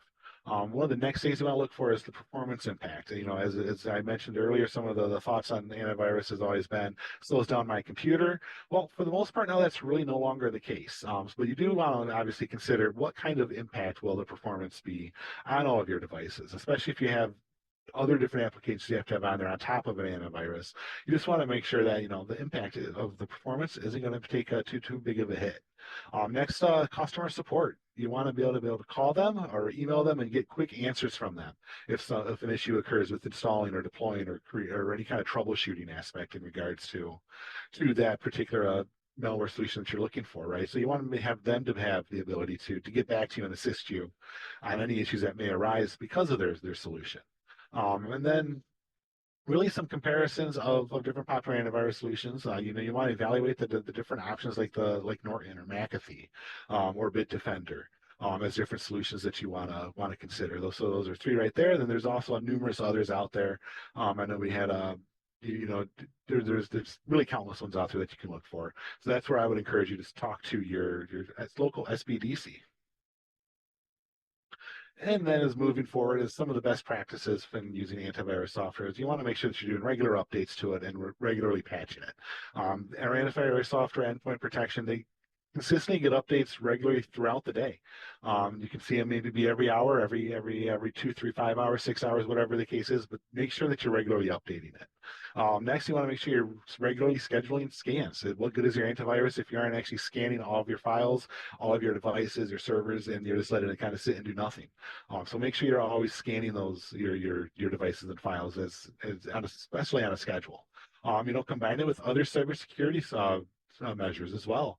So it's not just having antivirus and malware and you're done. You want to have some of those other solutions in place.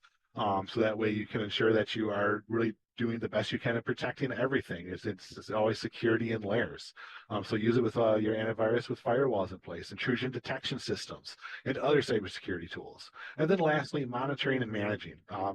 Just like every other thing that creates and generates logs is you want to review those. You want to look for things that look suspicious. You want to look for things that just look weird or different. So you make sure you are reviewing the antivirus logs that are generated on a regular basis as well, just to make sure everything is functioning effectively. And then some of those resources here, take a quick screenshot, I would say again. And just, as you can see, there's many different resources out here, so it's not going to be too hard to find reliable resources that can provide extra information for you. Awesome. All right. So now we're going to move on to data backup and file storage, which is a fun topic for a lot of people because they don't know what to do with all of the data that they're collecting. So there is a difference between data backup and file storage, yet you can use them somewhat interchangeably on certain aspects. And so why data backup is so crucial is basically data loss prevention. You have many different Excel sheets, or maybe you're using a software for accounting and it's physically located on your machine. So you need those files in case they were deleted. So you need some type of data loss prevention. In today's date, everyone uses usually Google Drive or OneDrive or Dropbox to commonly have all of their files readily available. So data loss prevention isn't as important, but as you grow and you get these more advanced systems that may not be cloud-based, you have to back up the data somehow. I work with a small business that has a server that stores all of the information. They don't put it in the cloud, so they have to do a data loss prevention strategy for that server. Protection against cyber threats. So we want to make sure that the data is somewhere else away from the cyber criminals. We want to make sure that where we're backing things up to and where we're keeping them and how long we're keeping them are compliance and legal requirement resilient. We want to make sure that we're disaster recovery resilient. So we want to make sure that we have a plan that if a snowstorm, a fire, an earthquake comes in, it doesn't completely destroy our business. We have somewhere that our data is that is outside of our physical location or our digital location. And then customer trust and business continuity. We back it up so that way a customer that maybe you have a login information for customers and they have their own personalized accounts, they don't log in one day and all of their data is gone. So you're continuing to have customer trust there so that their data isn't just going to be shared or lost, or you're going to have business operations up and running 24/7. So data loss impact, basically 32% of small businesses that have experienced a cyber attack say it led to a loss of customer trust. So this was something Scott was talking about earlier, that 32% of businesses that have been attacked will lose customers some way, somehow. They don't trust you anymore. They'll never come back. There's all kinds of different variations as to why they don't, but it is significant loss to a business. And then reputational damage. You have people don't trust you anymore. And an average cost for a data breach is typically about $164 per record. Now, again, that is fluctuates depending on what data was lost and how many customers you have and what size you are and whether or not you have had had a breach in the past and whether or not you have insurance. But you can think that on an average, it's about $164 of data breach if a data breach occurs that you have to pay per record of data that has been lost. So per customer that you would have. So that's why data recovery and data retention and data backup is so important. So in order to do all of that, we have to classify the data somehow. So how do we do data classification or data identification?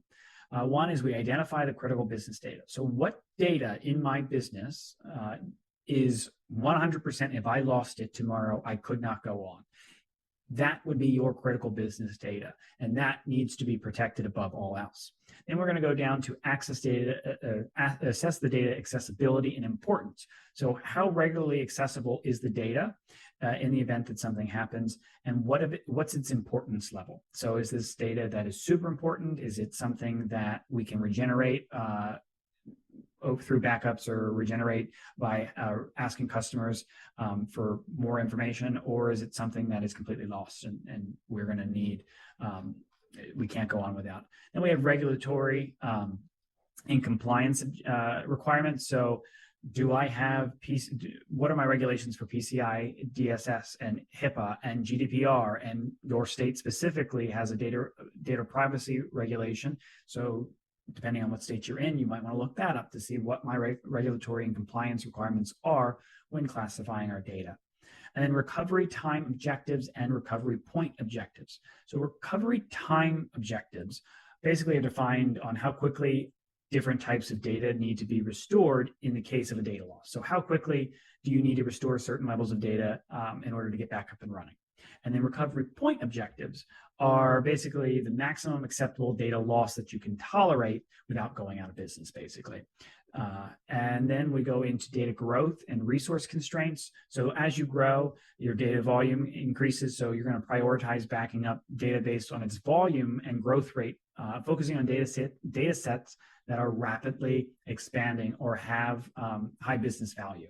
So if it's something that's constantly growing because you're constantly getting new customers and that data set's exponentially growing every hour, every minute, that's something that we're going to prioritize because it's new every 30 seconds, maybe. So you might not have a backup structure that takes a full backup every 30 seconds. It might take a backup every day, and you might lose hundreds of thousands of records depending on what data you're transacting. Backup frequency and retention, which then goes in kind of ducktails what I just said. You want to have a frequency that you're backing up.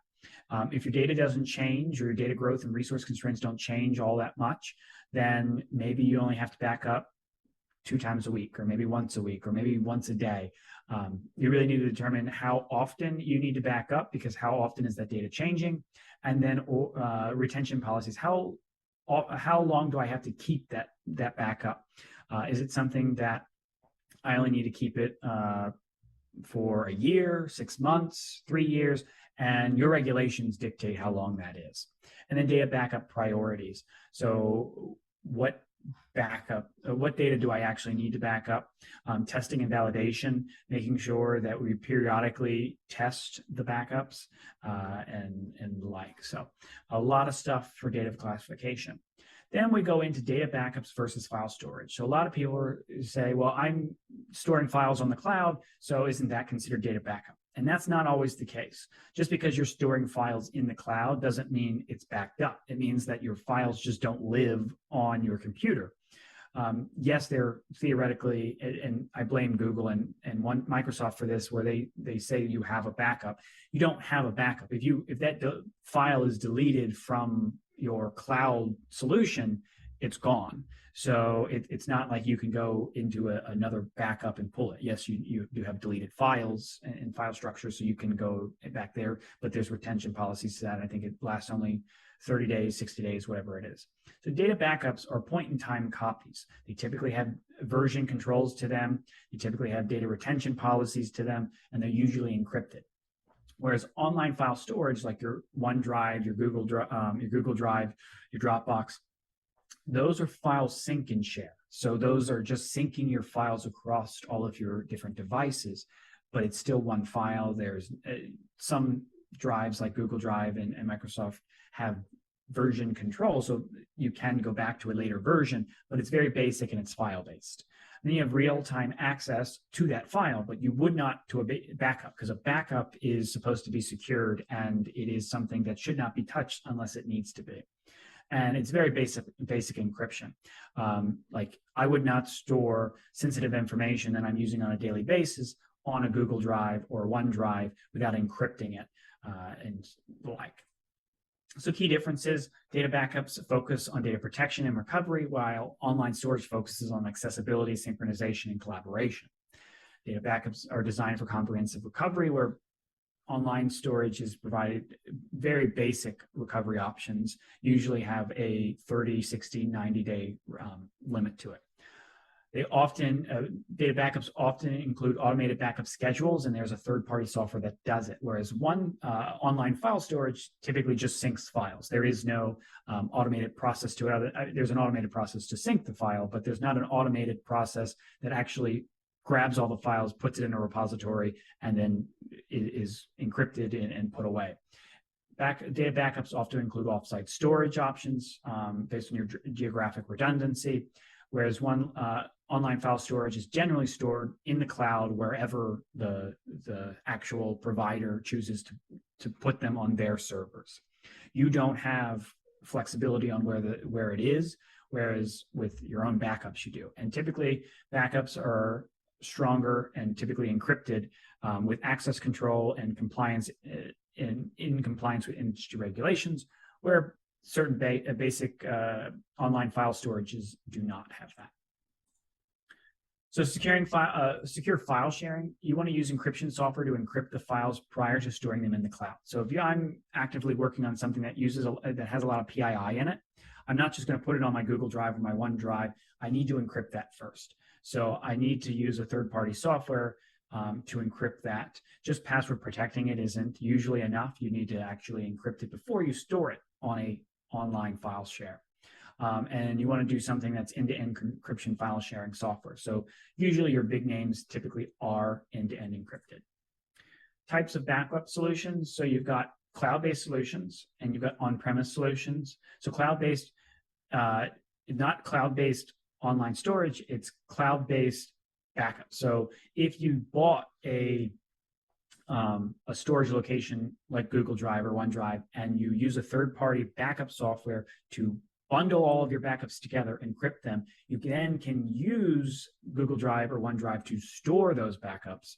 But there are other third-party options out there that are different than a typical OneDrive or Microsoft or Google Drive.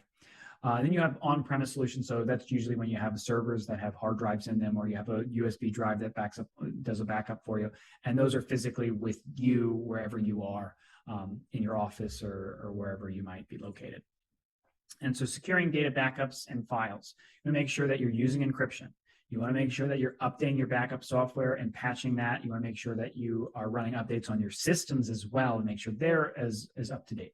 Worst case scenario, you don't want to have a backup that is a year old and you didn't have the updates then when you backed it up, and now you had to restore to that year-old backup, and now you're almost 2 years behind in updates, and it becomes problematic. You want to have multi-factor authentication on those backups, so two-factor authentication, those codes, so that way just nobody off the street can put in a password to your encrypted backups and get access. You want to have immutable backups, which is basically store backups in multiple locations that data cannot be altered once written. So integrity is key here. You want to make sure that once you back data up, it can't be manipulated in that backup because you don't want people to be able to edit files while in a backup, because what if they edit it wrong, or what if an attacker goes in and then covers up their tracks? So it needs to be secure in a way that backups can't be edited once the backup has been created.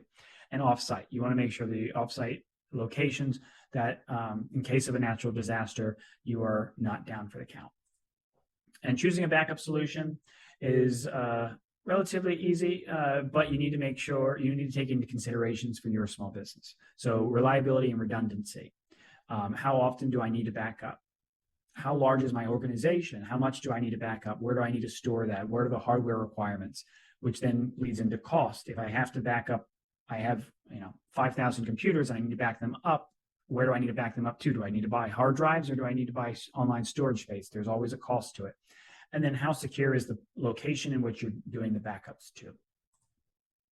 So real quick, there's different types of backups that exist, and I'm just going to go roughly through them. So full system backups, they create exact copies of a computer hard drive, so in a mirror image. File level backup just backs up the files that are constantly being used by the user. So they're user generated files, so your pictures, your documents, your downloads, that kind of stuff. And then you have an incremental backup solution, which is a combination of both. So you do a full system backup maybe once a week or once a month. But in between those full system backups, any changes to the files are being backed up on a daily basis. So that way, if you ever have a full system crash, you have a full system backup, but then all of the files within that month have been kind of altered. So your system files aren't being backed up and synced every year. So worst case scenario, you at least have all your files and a working image of your computer, but it might not have all of the system updates and the like. So common pitfalls to avoid: neglecting regular backups. You need to make sure you have your backups. Not testing your backups. Worst case scenario is you go to backup from an event and you realize that you don't have a working copy to back up from because your backup software has been outdated and hasn't been linking to a backup location, so it's just not been running. Overlooking data security, where you're just backing up unencrypted data, and so anybody can pull a full data dump of all of your stuff and read it whenever they want. Not considering compliance, when making sure that you're compliant with GDPR, your state's data privacy regulations, and all of that, and not having version control. This means that you don't have one backup that you're constantly overwriting. You want to have a backup that's maybe done on Monday, a backup that's done on Tuesday, and then a backup that's done on Wednesday. So that way, in case a virus comes and gets on your system and you don't notice it right away, it's not already in that backup. Maybe if you only had one backup that ran out once a day and it constantly overwrote itself, and you didn't catch the viruses on there until maybe 2 days later, your backups are now useless because the virus is in your backup.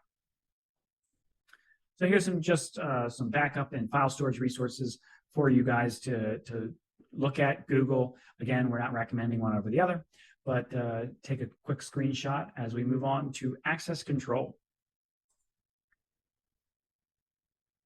All right, thank you, Jake. Yes, access control and device security with, we'll say also with an emphasis of mobile device security too. And so access control is what we're going to call really a cornerstone of cybersecurity, especially for small businesses who really need to protect your sensitive information and systems. It's crucial to do so. And so access control is going to involve restricting which subjects, users, which different computer processes, which different computer systems you have can access which objects, which are things like your files, your data, your resources. And these are going to be based on predefined rules that you define. So this framework is essential for ensuring the sensitive data that, and the critical systems that we have are only accessible to those who really are authorized to access it. So if we go to their next slide here, we can dive in a little bit further here. Excellent. So identifying our critical assets is really a crucial step when it comes to being able to decide what access levels are needed and where really are the different devices we have. So it involves determining which resources are within our organization and which ones really require a highest level of protection. So similar to the critical business data that Jake was talking about, we also have critical assets that are for our business that we want to make sure are most well-protected assets that we have.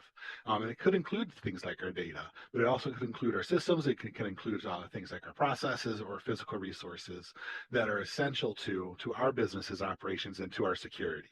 And so looking here at asset inventory, and this is really identifying all the different devices that you have, all the different assets that you have, and not just identifying them, but inventorying them in a comprehensive inventory.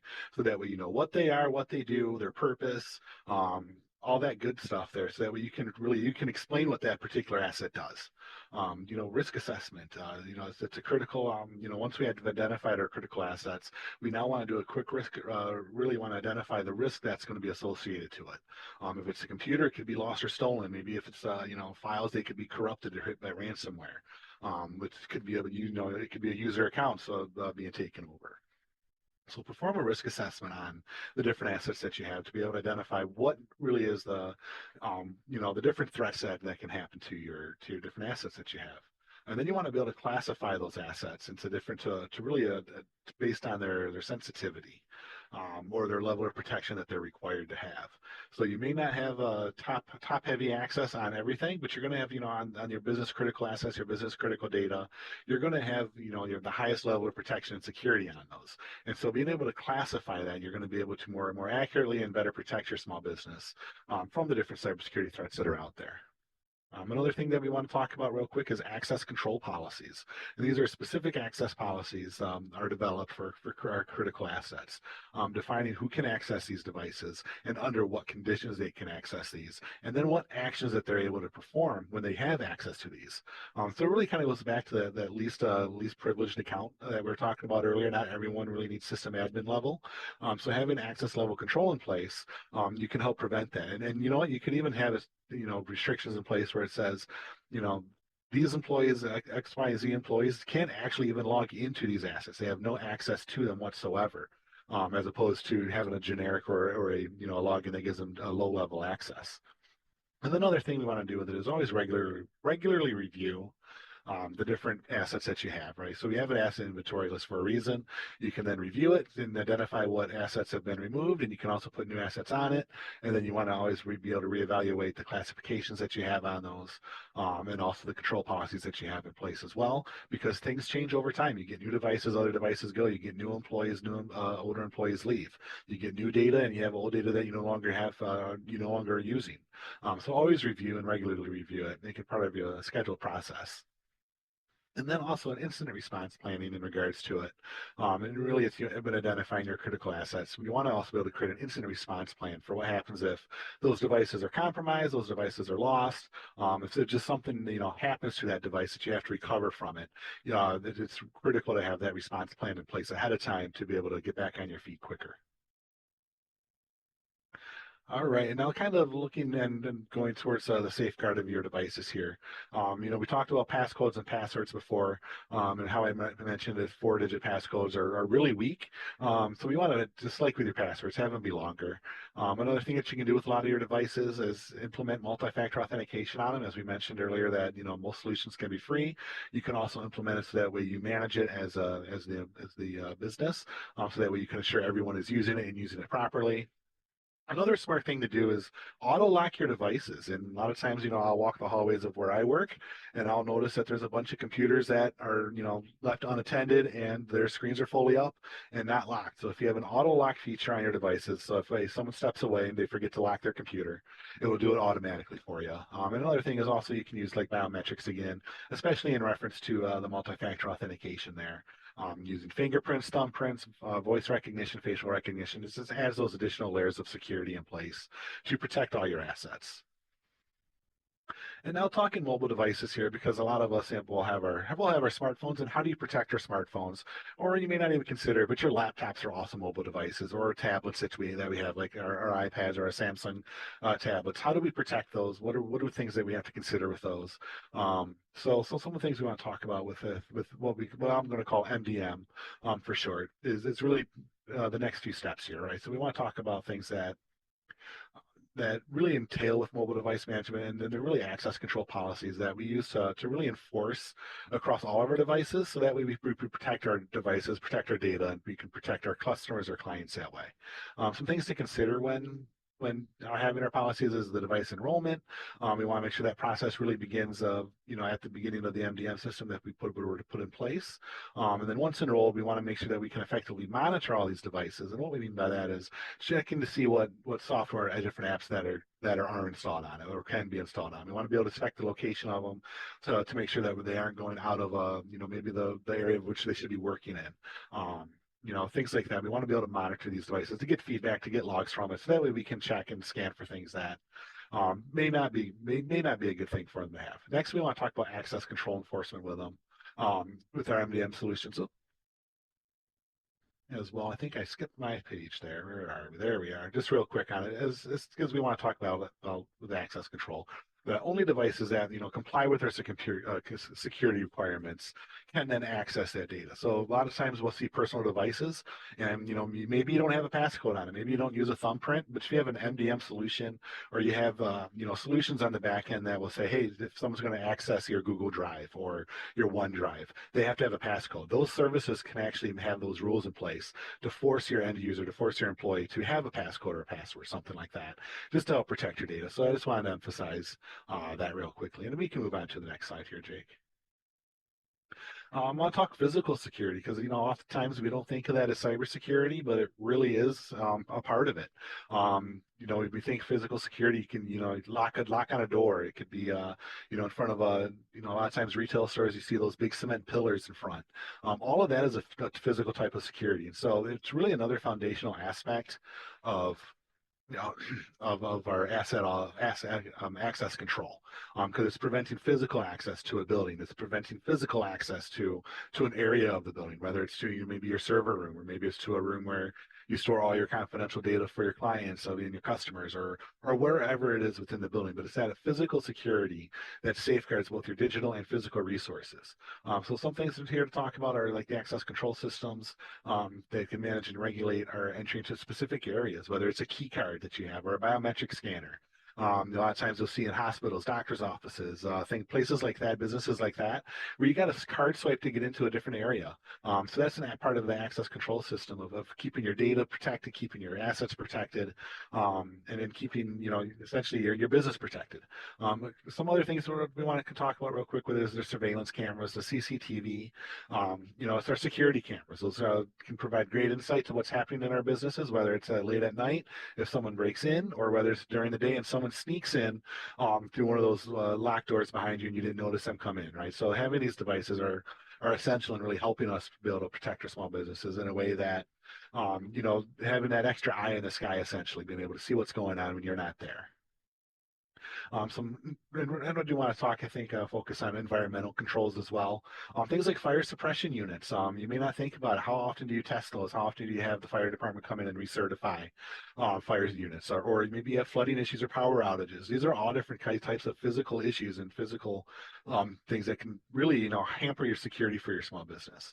So having those things in place are going to be important to have. Another thing is climate control. If your building gets too hot, your servers are going to get too hot, computers are going to shut down, and you may not be able to access your data any longer.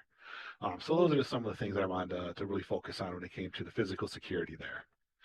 Vendor security real quick. It's hard to sometimes identify good vendors from vendors you don't want to necessarily work with, but some things to look at is vendor assessment. You always want to, put your vendors through a job interview, essentially. You're hiring them to do a job, the same way you would employ. So put them through a rigorous interview process. Make sure they have access control agreements in place, that they don't just have the ability to access your data and your systems whenever, however, wherever they want.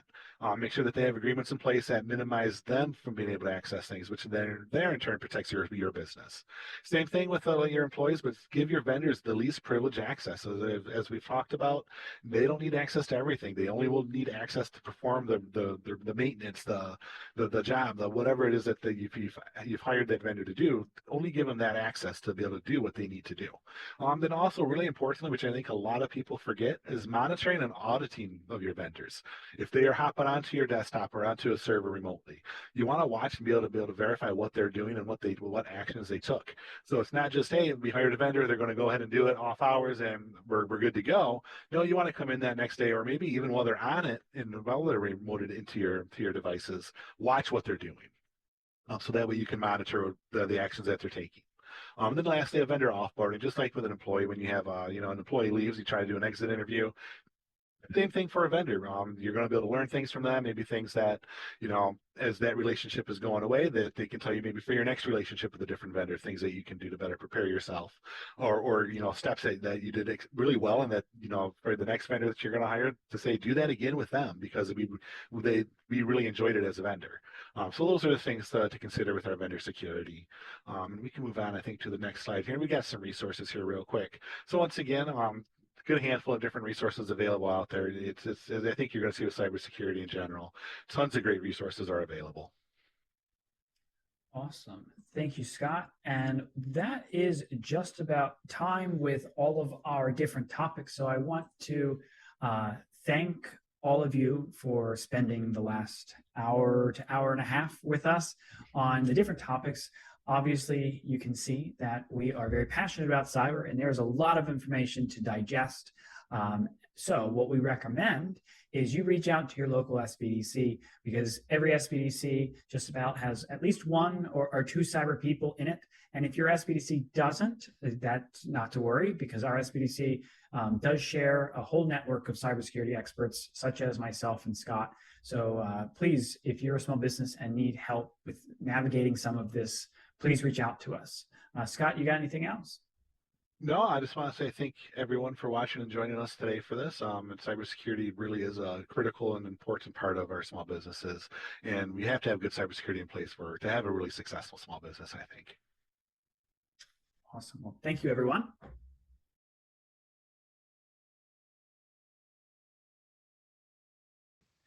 Due to Dr. Grandison's travel schedule, we asked him to reply to a series of questions about cybersecurity that we sent his way.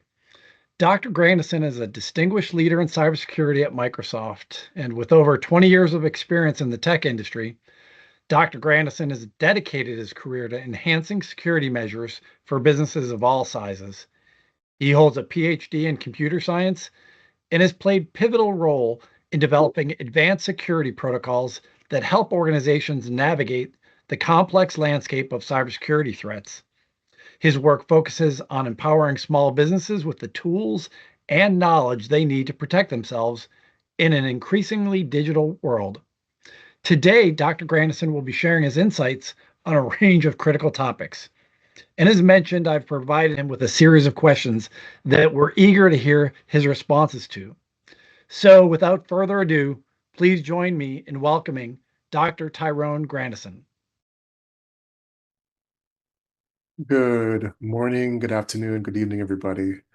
It's a pleasure to be here at the SBA Cyber Summit. My friend Jack Bianco sent me some questions that I'm going to be answering. The first question is, what inspired your interest in technology and cybersecurity? Well, I fell in love in tech back in 1990. After seeing that I could have an idea, I could code it, I could make it into something that other people could use and find useful. It felt like I was a magician, and I loved that feeling. My interest in cybersecurity started in around 1997 when I was researching my master's thesis on the security of e-commerce. And I realized how fickle basic computing infrastructure was back then, and came to the awareness that building businesses on that foundation was going to lead to a lot of interesting scenarios. The second question is, how do you see mobile technology evolving to meet the needs of small businesses? Well, over the last few years, mobile technology has provided employees with flexibility in how they do their jobs, has made them more efficient and productive. It's enhanced the experience of their customers, of the business customers. It's fundamentally changed how small business owners do everything from customer relationship management to marketing to operations management. With these benefits, there are also downsides. So given that the mobile device is often the second weakest link in the security chain for a small business, the first has always been and still remains people. The increased use of mobile devices and the relatively lower security measures being used by most small businesses to access these devices make mobile devices an easier target for most hackers. Thus, there are going to be more ransomware attack, more phishing attack, more vishing attacks, more mishing attacks. And for those who don't know, vishing is, well, actually, for those who don't know, phish isn't when somebody tries to send you a deceptive email, tricking you into providing personal or business details. Vishing is when you use voice over IP to go about phishing. And mishing is when you use text messages to do your phishing. Now, With the existing and the coming AI improvements, I expect more sophisticated attacks to be employed in the near future.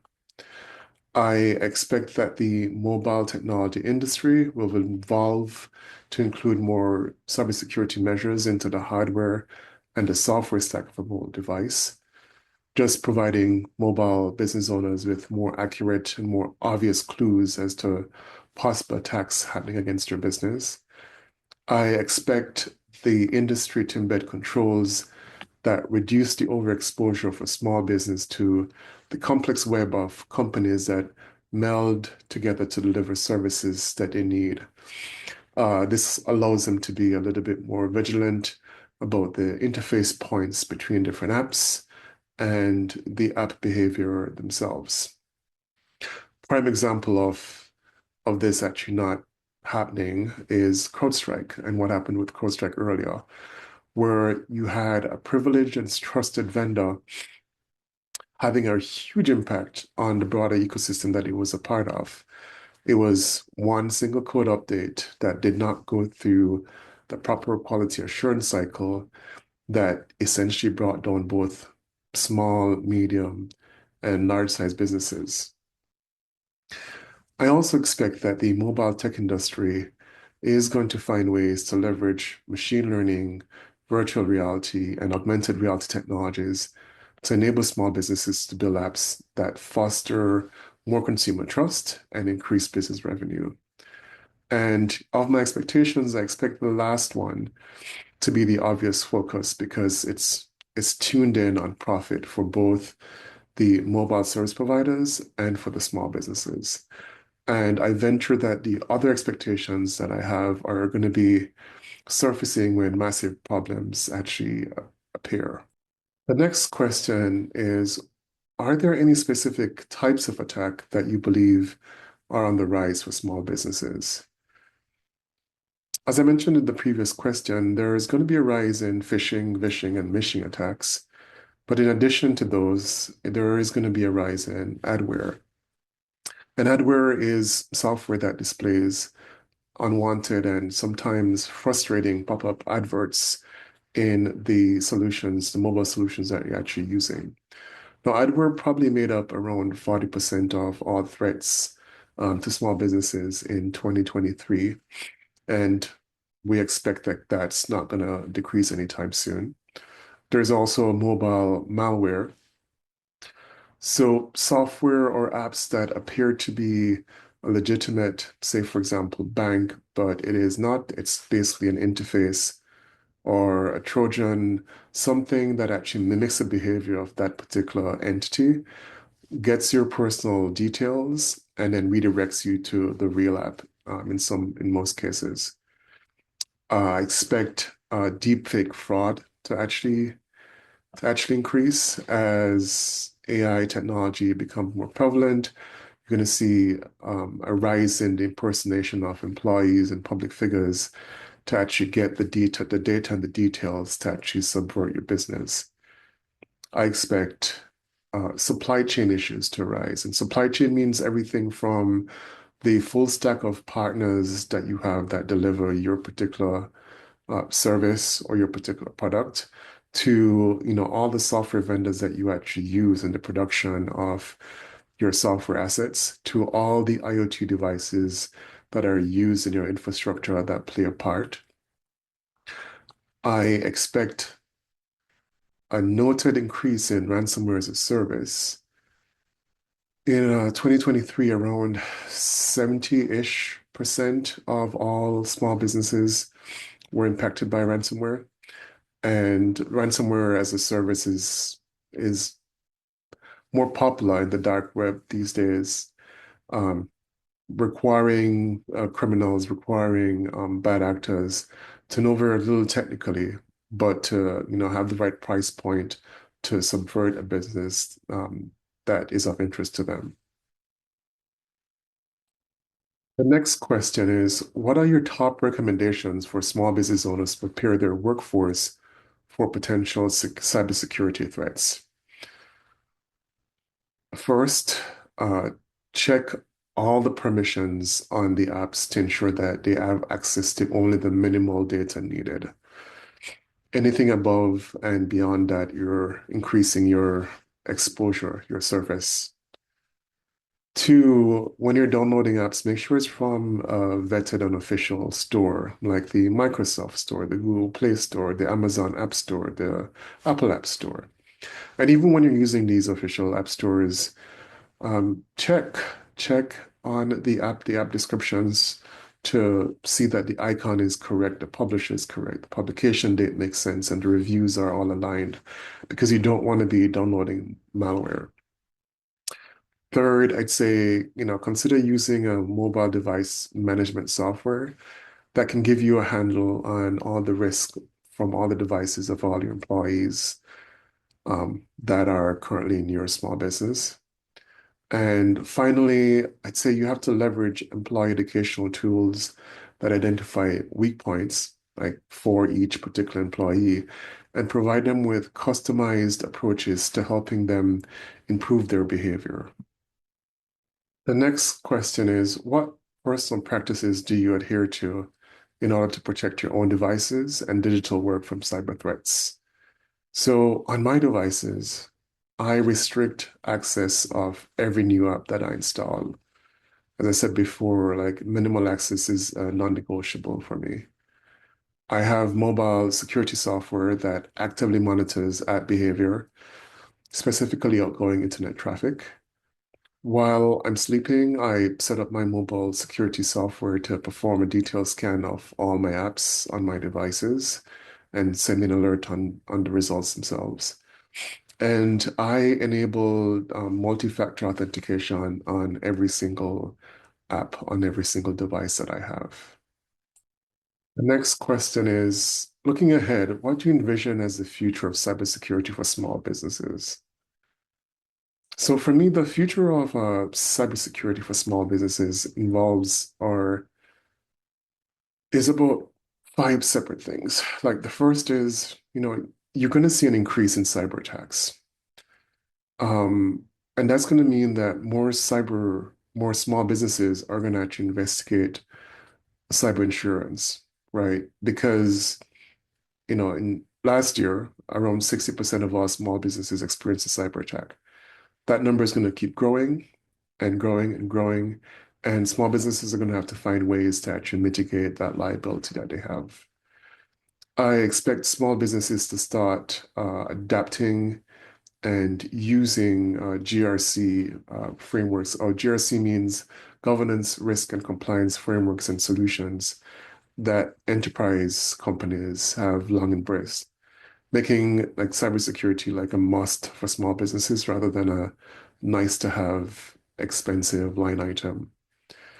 I expect the use of AI to counter known cyber attacks and for a new crop of AI-based cyber protection companies and software for mobile phones to actually start coming into the mainstream. I expect small businesses to adopt a zero trust architecture where you never trust anything, but you always verify. And in these frameworks, you basically ensure that every user, every device, every connection inside or outside the network is constantly and continuously authenticated and authorized. Finally, I'm thinking that small businesses are going to see the benefit of legislation and start leveraging legislation as a positive to boost the cyber posture of their ecosystem.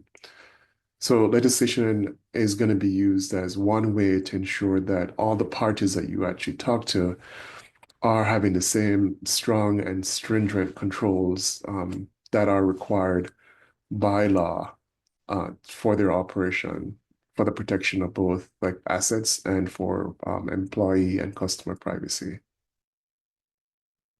It's been a pleasure to be with you here and to sit and talk through these very important questions and issues. I look forward to another successful year for the Small Business Administration and look forward to you reaching out if you have any further questions.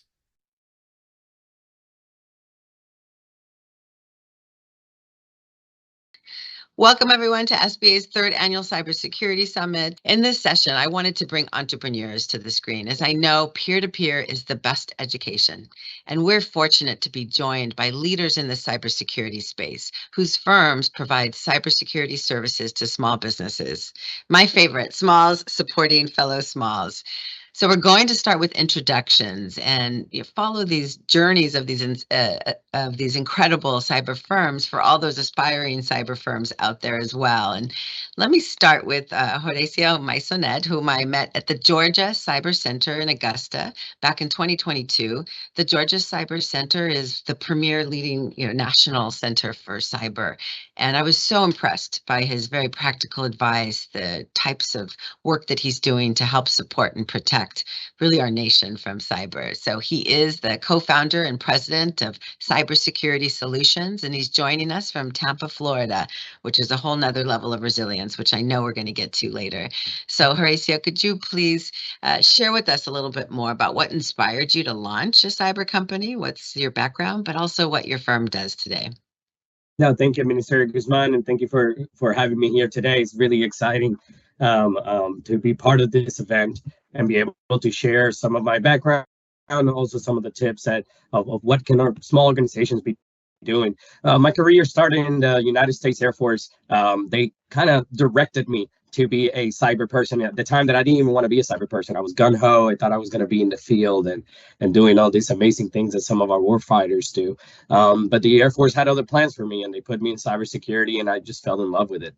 And growing in the cybersecurity space in the Air Force, specifically in a combat comm unit, meaning building bases from the bare ground, I was able to see how we applied regular off-the-shelf commercial equipment in a way that it ensured that our networks were meeting the certifications of national security levels for transmitting and receiving messages.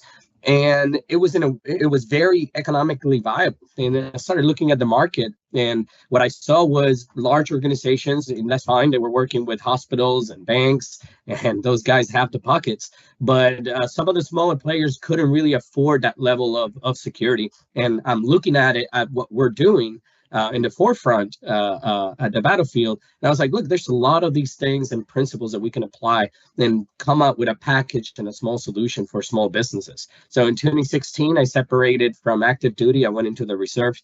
I stayed for 2 more years as an instructor, but really developed a technology stack in-house rather than partnering with companies like Cisco, Palo Alto, Fortinet. We developed our own technology in order to be able to control those price points and be able to have continuity for these small and medium organizations. And once we were able to develop that, instead of selling parts and pieces, we decided to sell the whole car. So we tried a little different approach when it came to the marketplace, and it's been working very well for our small companies to apply.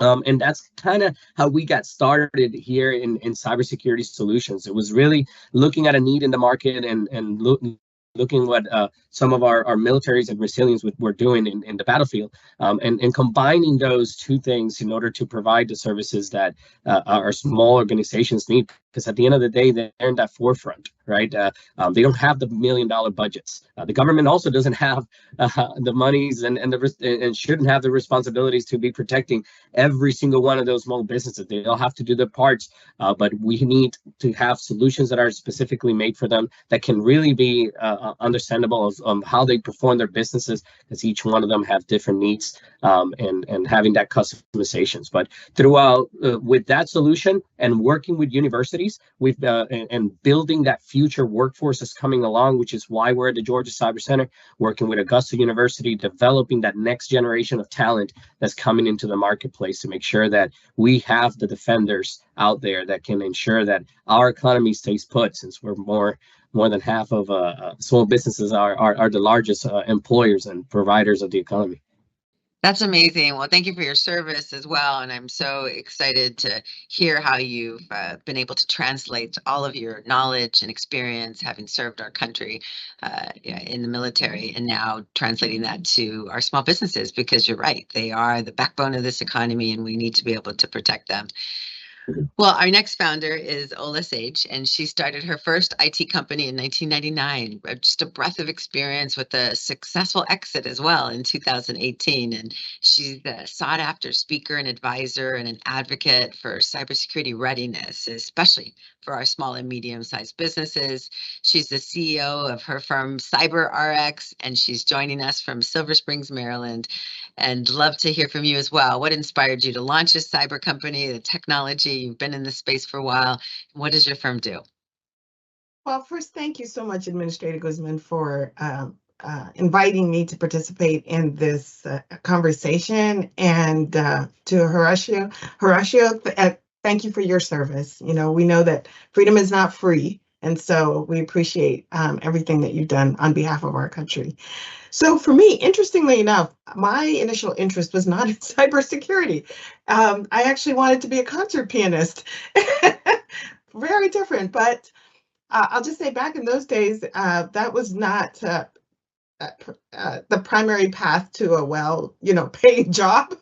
And so with encouragement from my family, a lot of encouragement, I explored some other options. And what I really loved about cybersecurity and IT, and at the time it was really more IT than it was cybersecurity, was the combination of what I call structure and creativity.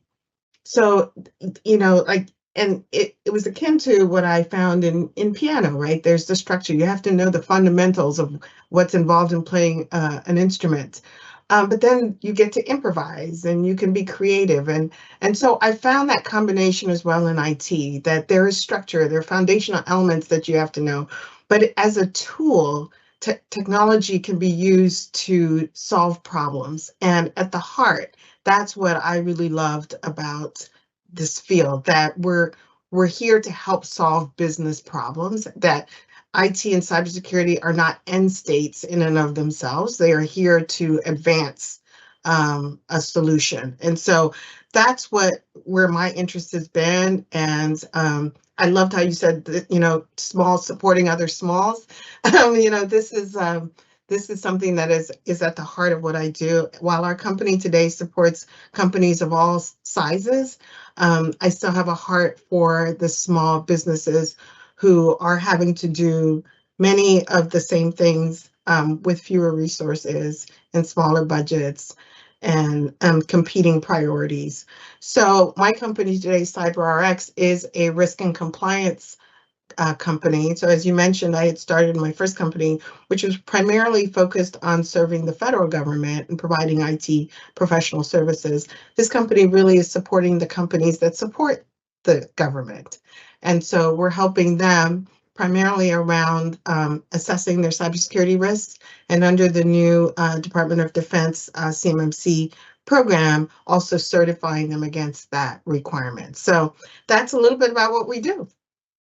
That's great. Thank you so much. I really appreciate how you both came from the non-traditional pathways into this space and discovered your love for the space and are really bringing passion into the work. And so now we get to dive into some insights, which is what is really going to be so helpful to our small business owners. And my goal here is really to build awareness of the types of risks, because I do think, not that I want to keep you all up at night, but I do want people to be aware of what's happening out there. I know thousands of dollars are being lost by businesses and significant disruption as a result of cyber attacks. So awareness of the risks and threats, but combining it with really tips through real life experiences. I know those case studies that you've had in your firms or in folks that you've dealt with can really translate into actions that people can take. So can you discuss any recent threats or problems that you've helped small businesses resolve, and how did you help them out of it? Were there proactive steps that they could have taken in the first place to avoid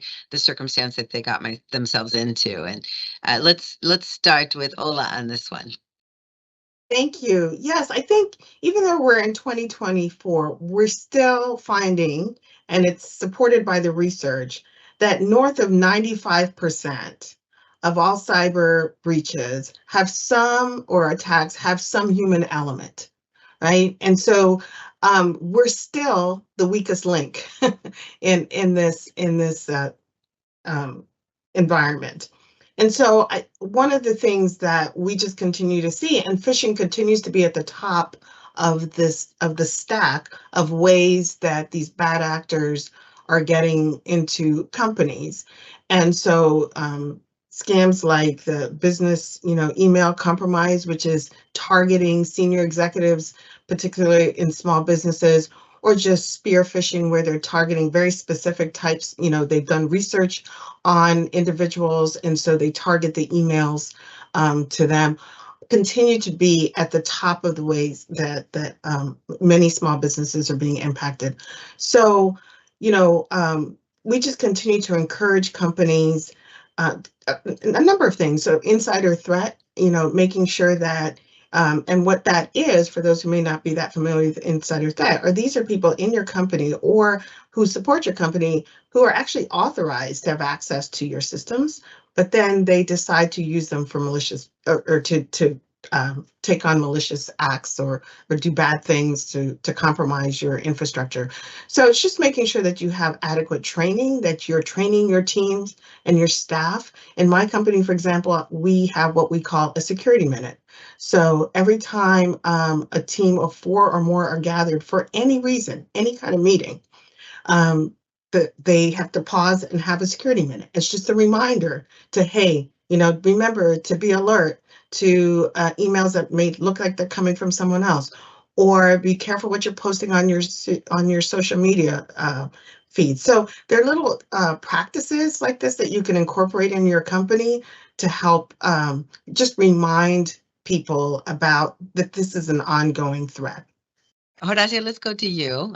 Same question. I really would love to hear from you in terms of some of the threats that you've seen, the risks you've seen, and how we can help small businesses avoid some of those challenges. Yeah, Administrator, I completely, and Ola, I agree with you 100%. I think the weakest link that we're facing today and the biggest problem is that human element, right? The problem seems to be between the keyboard and the chair consistently every time, and the more we always look at it. And cyber criminals know this, and they're taking definitely a lot of advantage with that. I mean, the perfect example that Ola mentioned, business email compromise, is huge. And we're not seeing it in a sense of compromising the emails to steal sensitive data that might be stored in those inboxes. I mean, they're utilizing those emails to send emails on behalf of you to financial institutions, maybe the banking, whoever you're banking with, requesting wire transfers. They put rules in your email, so when they respond, those emails go into your spam or your junk folders that people normally don't even check. And then they come back later on and they see somebody responded and they respond even back. We had a situation where a small organization received the bank called them, Regions Bank called them and said, hey, I've been banking with you for over 20 years, and you have never sent me a wire request over an email. Is that you?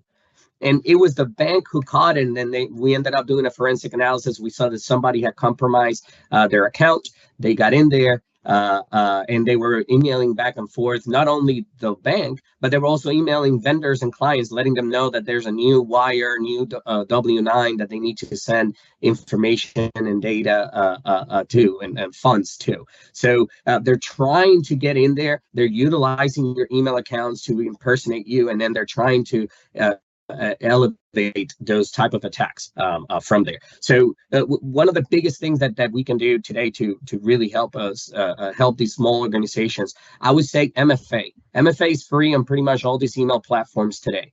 I know it's an extra step, and sometimes that extra step makes you stop because you got to find a phone and get the code or get it texted to you, and sometimes you just want to get into the email and do something.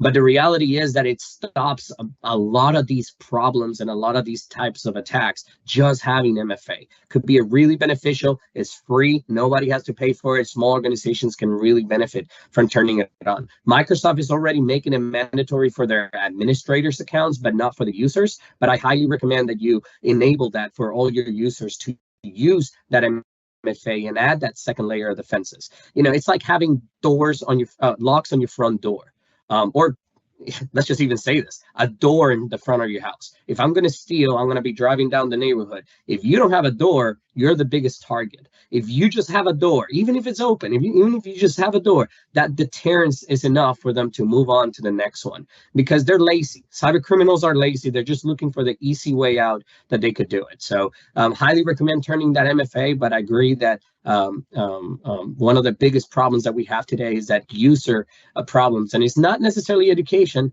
At times, I think we just live in a stressful world. Sometimes we're not even thinking. We're thinking 3 or 4 things in the head. We didn't even realize it, and we just put the password on a wrong website. Normally, if we would have not been in a rush, we probably would have not done that. So make sure that when they're doing those, and stress to your people that if there's an email that is telling them to react, to stop and really think, is this coming from a legitimate source? Am I going to a legitimate website to put the credentials in? If it has to do with the bank, why does the login website looks like a Microsoft login? So, make sure that they take a second, take a breather, and slow down. That's amazing. And I've heard this from so many technologists as well, that it starts with this culture of prudence and protections from day one across all your employees. So training your employees, because it's often just that one employee that might accidentally even allow one of these cyber criminals in. We're going to do a rapid round now, and want to hear from each of you. What is your most sage advice for small businesses, just to wrap us up? And what do you suggest that they do next, right after this summit? So let's start with Ola. Again, thank you so much for this opportunity to talk with you, and also to just share some of our experiences and insights with our small business community. So what advice would I have? I would say it's really simple. Just start. Do something.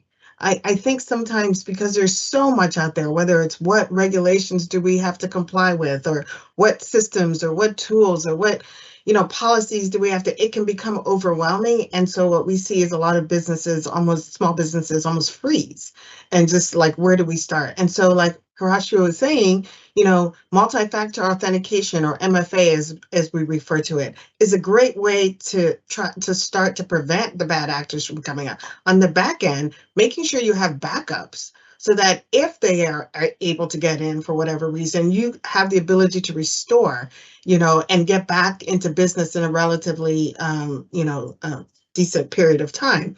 I think, there was a report last year by one of the insurance companies that showed that for small businesses, it's still costing anywhere between $8,000 to $10,000 to recover from a cybersecurity attack. That's material. That's serious money for a lot of small businesses. And so if you can do little things to stop them from coming in, and God forbid, if they do get in, at least you're able to recover quicker. Those are some ways to help move your company forward.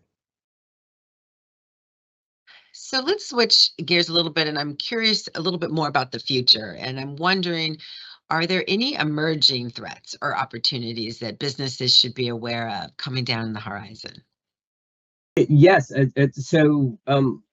think that they are, and we're seeing it, right? There's 2 major developments in computing that are going to be affecting a lot of these organizations, and small and medium organizations. And we really got to get ourselves educated on how are we going to apply these systems. And that is artificial intelligence and quantum computing. See, quantum computing has the power to disrupt the encryptions, which is what we use today to transmit a lot of the sensitive data. I mean, banks, national security, all this stuff is going on using encryption levels that quantum computing has a way to disrupt. In fact, harvesting has become a new tactic by our adversaries. And we're also talking about nation state adversaries. I mean, China is just collecting all the information that they can, whether it's encrypted or not encrypted, and harvesting it so that when quantum computing gets perfected, they can crack it. Now, even if it happens in 5 years, having 5 years worth of knowledge is still very valid for them, especially at a national security level. But you can also see that as a way to advance their technology when we're exchanging sensitive information with intellectual property in it. So, and quantum computing is going to be a very important factor for small businesses to understand when it really comes to ensuring that their information stays secure and private, right? Because I think a lot of when it comes to small businesses, I think a lot of them will say more in the sense of, I don't do anything too special. If you're a doctor or dentist, It's security, I get it, but it's information what I have. But when you flip it over and you tell them it's about the privacy of the community that's entrusting you, right? I'm entrusting you with my kids' information. I'm entrusting you with my information, my medical information. They see more importance on it, and that privacy message dives through. Now, how do we ensure privacy? Is through security, but we want to deliver the message in that privacy way because it really touches people when you see it, right? I mean, nobody wants a 3-year-old, which I don't know why they're not born with their credit frozen until they get 18. Maybe that should be part of it, because sometimes a 3-year-old will get it. They will get that social security number exploited. By the time that kid reaches 18, he has a nightmare of troubles to go through in order to make sure that that he clears his credit score now, and now is able to continue on with his adult life. Quantum computing is going to be essential, and artificial intelligence. Artificial intelligence has a way to disrupt it in both ways, which is a positive way and a bad way. When I was giving the example previously of that business email compromise, the reason small businesses are now in the crosshairs of these cyber criminals is because it's become profitable for them to attack them. You see, back in the day, they would have to spend a week, 2 weeks developing and marketing an email campaign. They would have to see how could they hack all these small companies. And maybe when they did it, the reward was $5,000, $2,000. So they would focus on large hospitals that would pay them millions of dollars. Today, they can train a ChatGPT bot or any kind of AI engine to do these type of phishing attacks. And when you respond, the AI knows how to reply back. So they don't even have to do it themselves. They can just set these engines and fire it off and have it attack all these small companies. So now it's really affordable for them to do this because it's affordable. It doesn't take their time. Now $5,000 of profit seems good when they can hit 2,000 businesses with it. So really important that it could be leveraged that way. But for us, we leverage AI in a way that we can provide cybersecurity at an affordable rate, because we can have AI do some of these defenses. We can train the AI systems to identify patterns and behaviors and lock systems and lock doors and alert a cyber person to come in and analyze and say, is this a false positive or a real event? So it's a double-edged sword. It's competing priorities when it comes to it. But our small businesses are finding themselves in. So it's really important that they understand that AI, it has a potential and it could be a threat, but it also can be a tool not just for cyber, but also on other efforts, administrative efforts, marketing efforts. So they need to learn how to use it and really understand it. And depending on their business, there's a lot of courses. I know the SBDC, SBA, the PTAX, Apex offices are working to try to bring a lot of free education because it's really important that they understand quantum and AI. Okay.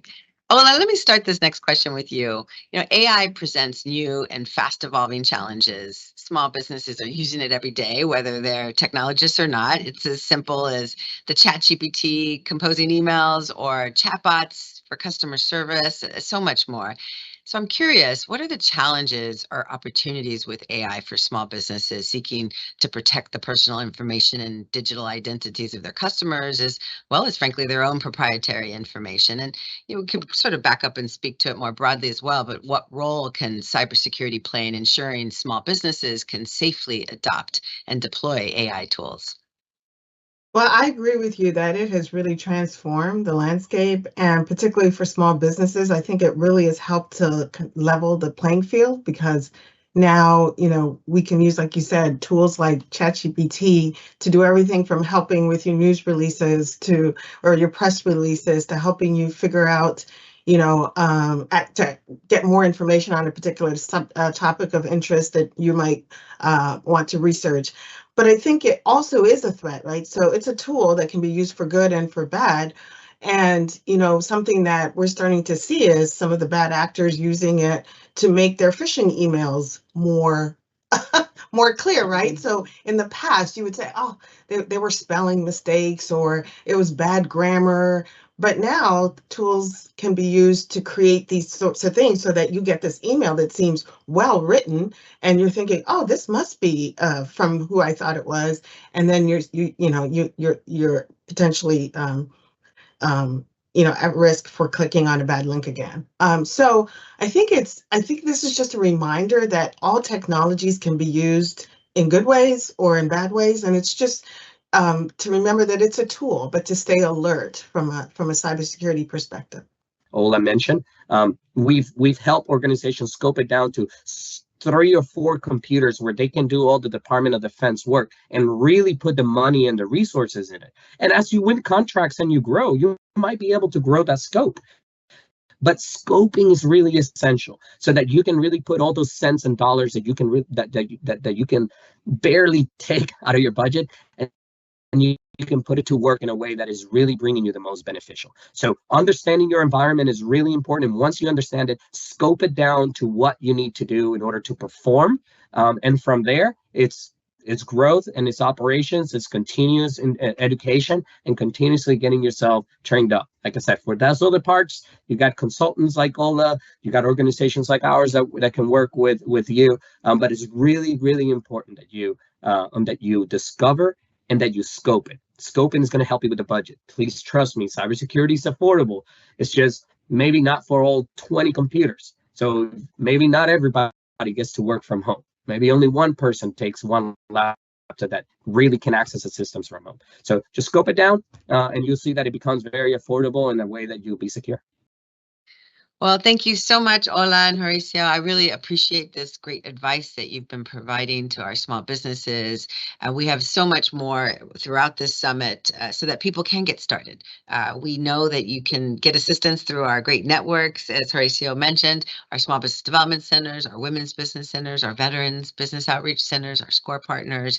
It's about rolling up your sleeves and diving in, because cybersecurity can help your business continue to grow, continue to be strong for our economy. And we greatly appreciate the contributions that our small businesses make, and we need you.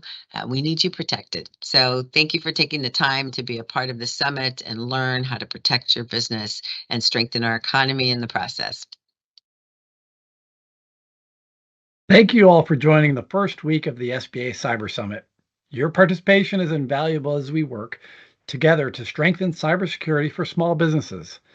I want to extend a heartfelt thank you to our incredible speakers and presenters. Your expertise and insights are crucial in helping us navigate the complexities of cybersecurity, and we're grateful for the knowledge that you've shared. As we wrap up today's session, I encourage you to stay engaged. Be sure to check out the resources that we've cited throughout the week, and don't forget to connect with our local partners. They are a fantastic asset that will continue to build your cybersecurity practices. Looking ahead, I invite you to join us for next week's sessions. We have more expert speakers lined up and additional valuable topics to explore that will further equip you to protect your business. You or any guest that you invite can use the same registration process or link found at sba.gov/cybersecurity or bit.ly/cybersecurity SBA Cybersecurity Summit 2024. Again, that one is bit.ly/SBA Cyber Summit 2024. So on behalf of the team, Aditi, Yvette, Alicia, Megan, Preston, Scott, and the whole of SBA, thank you once again for dedicating your time and energy to this important initiative. Together, we can create a safer digital environment for small businesses everywhere. Have a great day, and we look forward to seeing you next week.